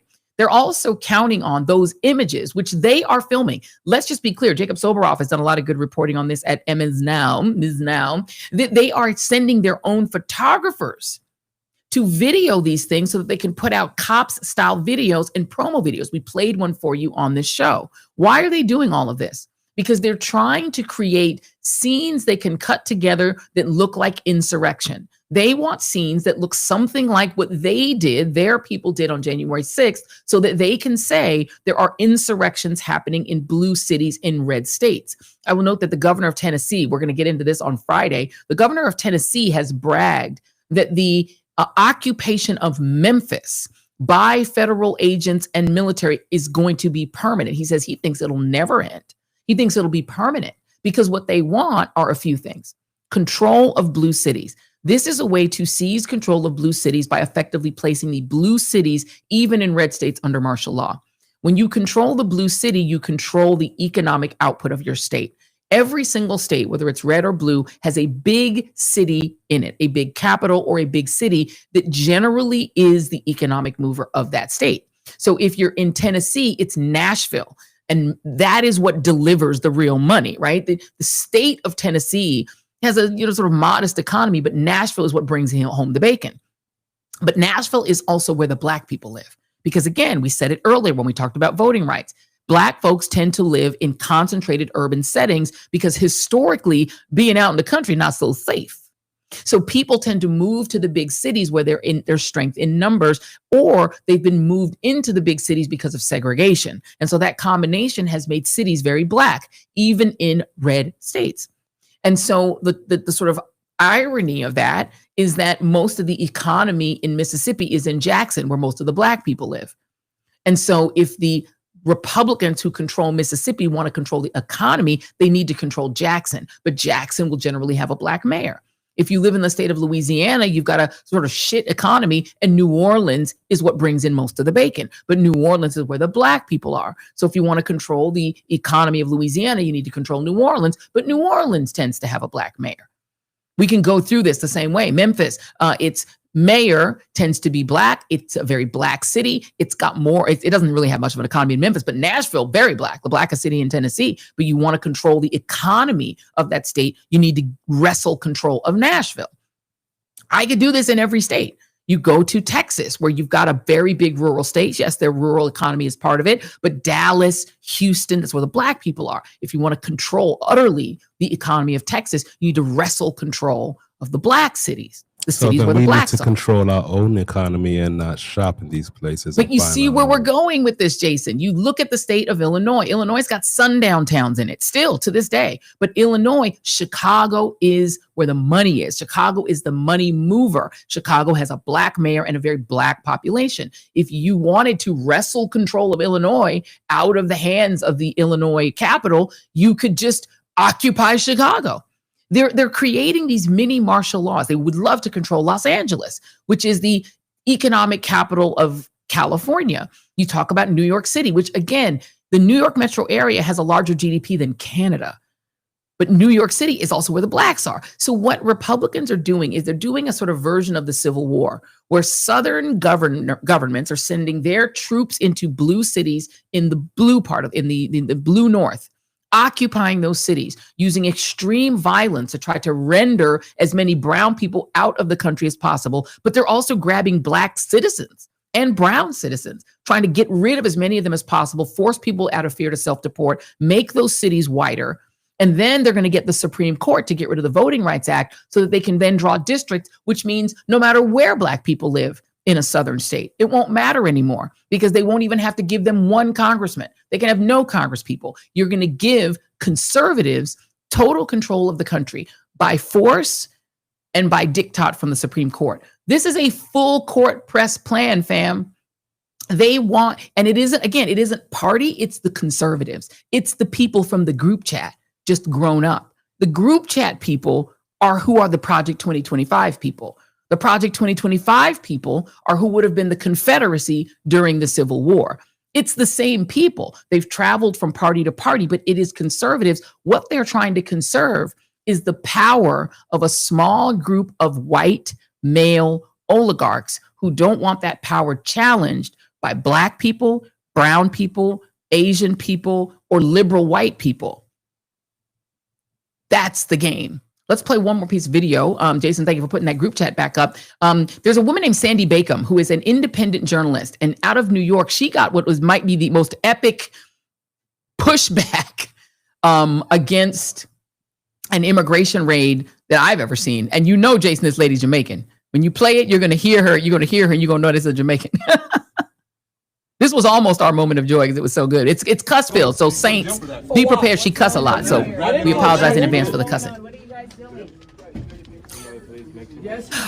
One of our producers near us said it's our moment of joy. What's wrong with you guys? So back up, at least give him space. You could do what you do, but just give him space. We're trying to talk to him, but you guys don't. I can't. No, I don't know what you want. Yeah, that works. What are you guys doing? What's wrong with you guys? I didn't do anything, man. Why? Tell him why. What's happening is that her family member is being deported from immigration court. So he went to his hearing, and ICE is now, the thing they're doing is they wait outside the courtroom and they snatch the person immediately. And she's hopping mad about it. I wish you would. I wish the fuck you would. Yes, the fuck with his family. Y'all a bunch of big pussies. Don't tell me calm down. Who the fuck is you? We don't like none of you. You okay? No, how can I be okay? You okay? Are you okay? Are you okay? I look like I'm okay? Don't come up in my face here because I hit hard. Fuck wrong with y'all? Try it. I wish you would. Try it. You try me and see what the fuck happened. Nigga, we angry. All of us angry out here. So don't think it's y'all alone. Get out of here. Who you telling get out of here? Why you telling me get out of here? You asked me a question and I'm answering you. Get out of here. Man. Fuck wrong with you? Oh, stupid ass bitch. That's why you gotta hide your face. You wanna go to jail? You told me my mother I can tell you anything. She's not done. She's still not done. Hit me, bitch. Oop. You ain't got me. Nobody's scared of you. She said, you don't know me? Come. I got rings on, bitch. So me and you gonna fight, you pussy bitch. You a pussy bitch. That's why your kids them don't like you. The kids don't like you. My wife is fucking on you. That's why you gotta hide your face. My face ain't hidden, bitch. I'm American, you stupid bitch. Fuck wrong with y'all? You can take me too high. I'm Charlotte the Zodiac Price. You know what to do? Tell them, no. You want me? Fuck wrong with y'all? Fuck all of you. Put that on the news. Let Trump see it. She said, put that on the news. Let Trump see it. Put it on the news and let Trump see it. That's a Jamaican. You know that lady Jamaican, Jason. She said, put it on the news. And Sandy Bacon said, okay.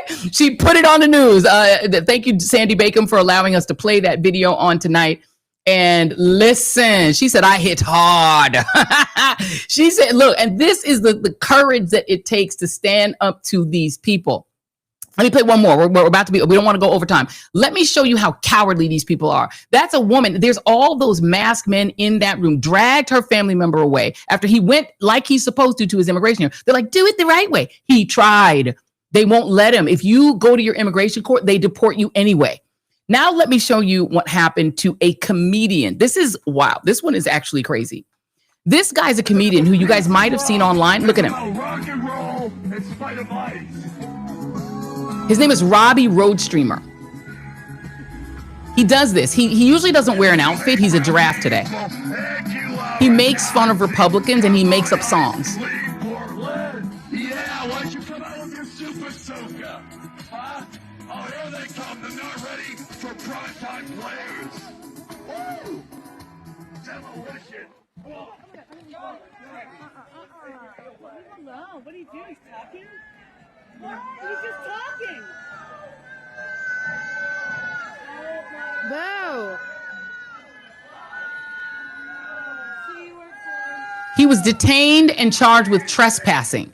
Robbie Roadstreamer. This guy is a comedian who's making up songs. He mocked them and compared them to Nazis. And for that, those small penis supposed ICE or Proud Boys or Oath Keepers or whatever they are, masked goons arrested him. You're arresting a man in a giraffe suit who was hanging out with the guy in the shark suit and the frog.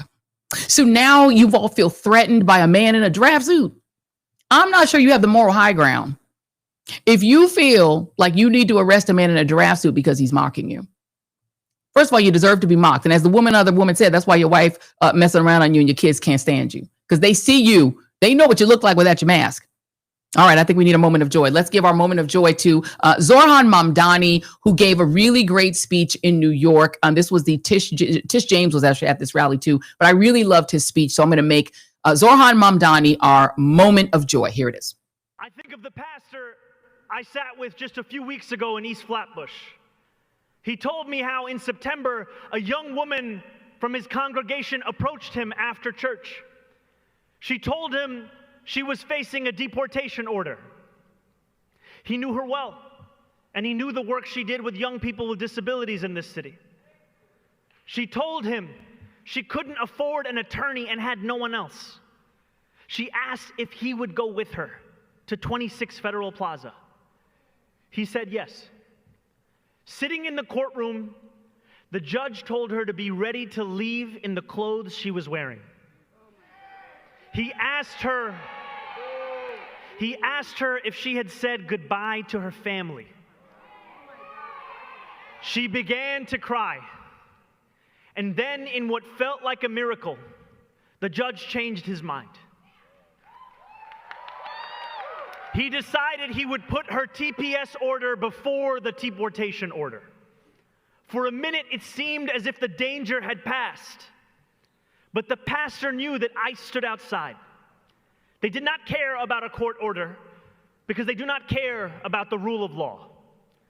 He turned to a few court watchers in the room and asked them to go outside first. He asked another man to hold the elevator.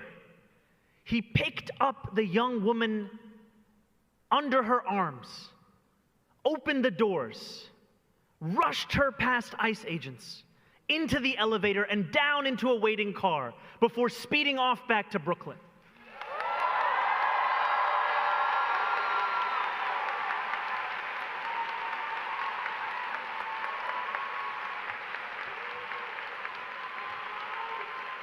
Through it all, her feet had never even touched the ground.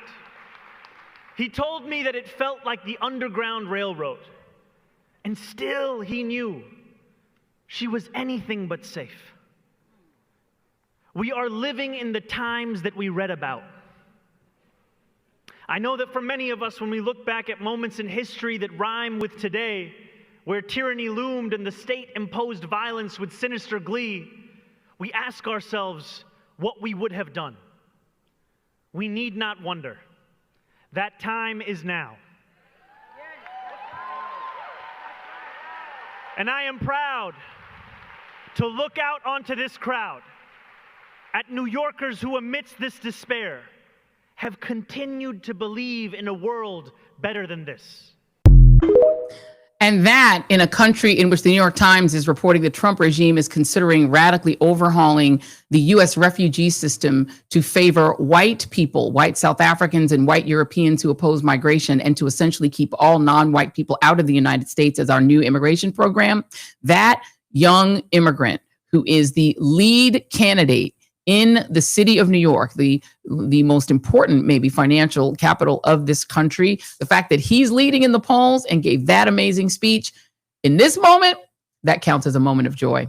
Thank you all so much for watching. I will see you on Friday. We've got a big announcement coming up on Friday that involves myself, Don Lemon, and Jim Acosta. That is your tease. Tune in on Friday and we will tell you this really great announcement that involves the three of us. It's going to be something fun. So make sure that you don't miss it. Please hit like and subscribe. Please hit share and hit that little notification bell thingy so you can never miss it when we go live. Thank you all for tuning in to The Joy Reach. I'll see you on the next one. Goodbye. Thank you. And play the music.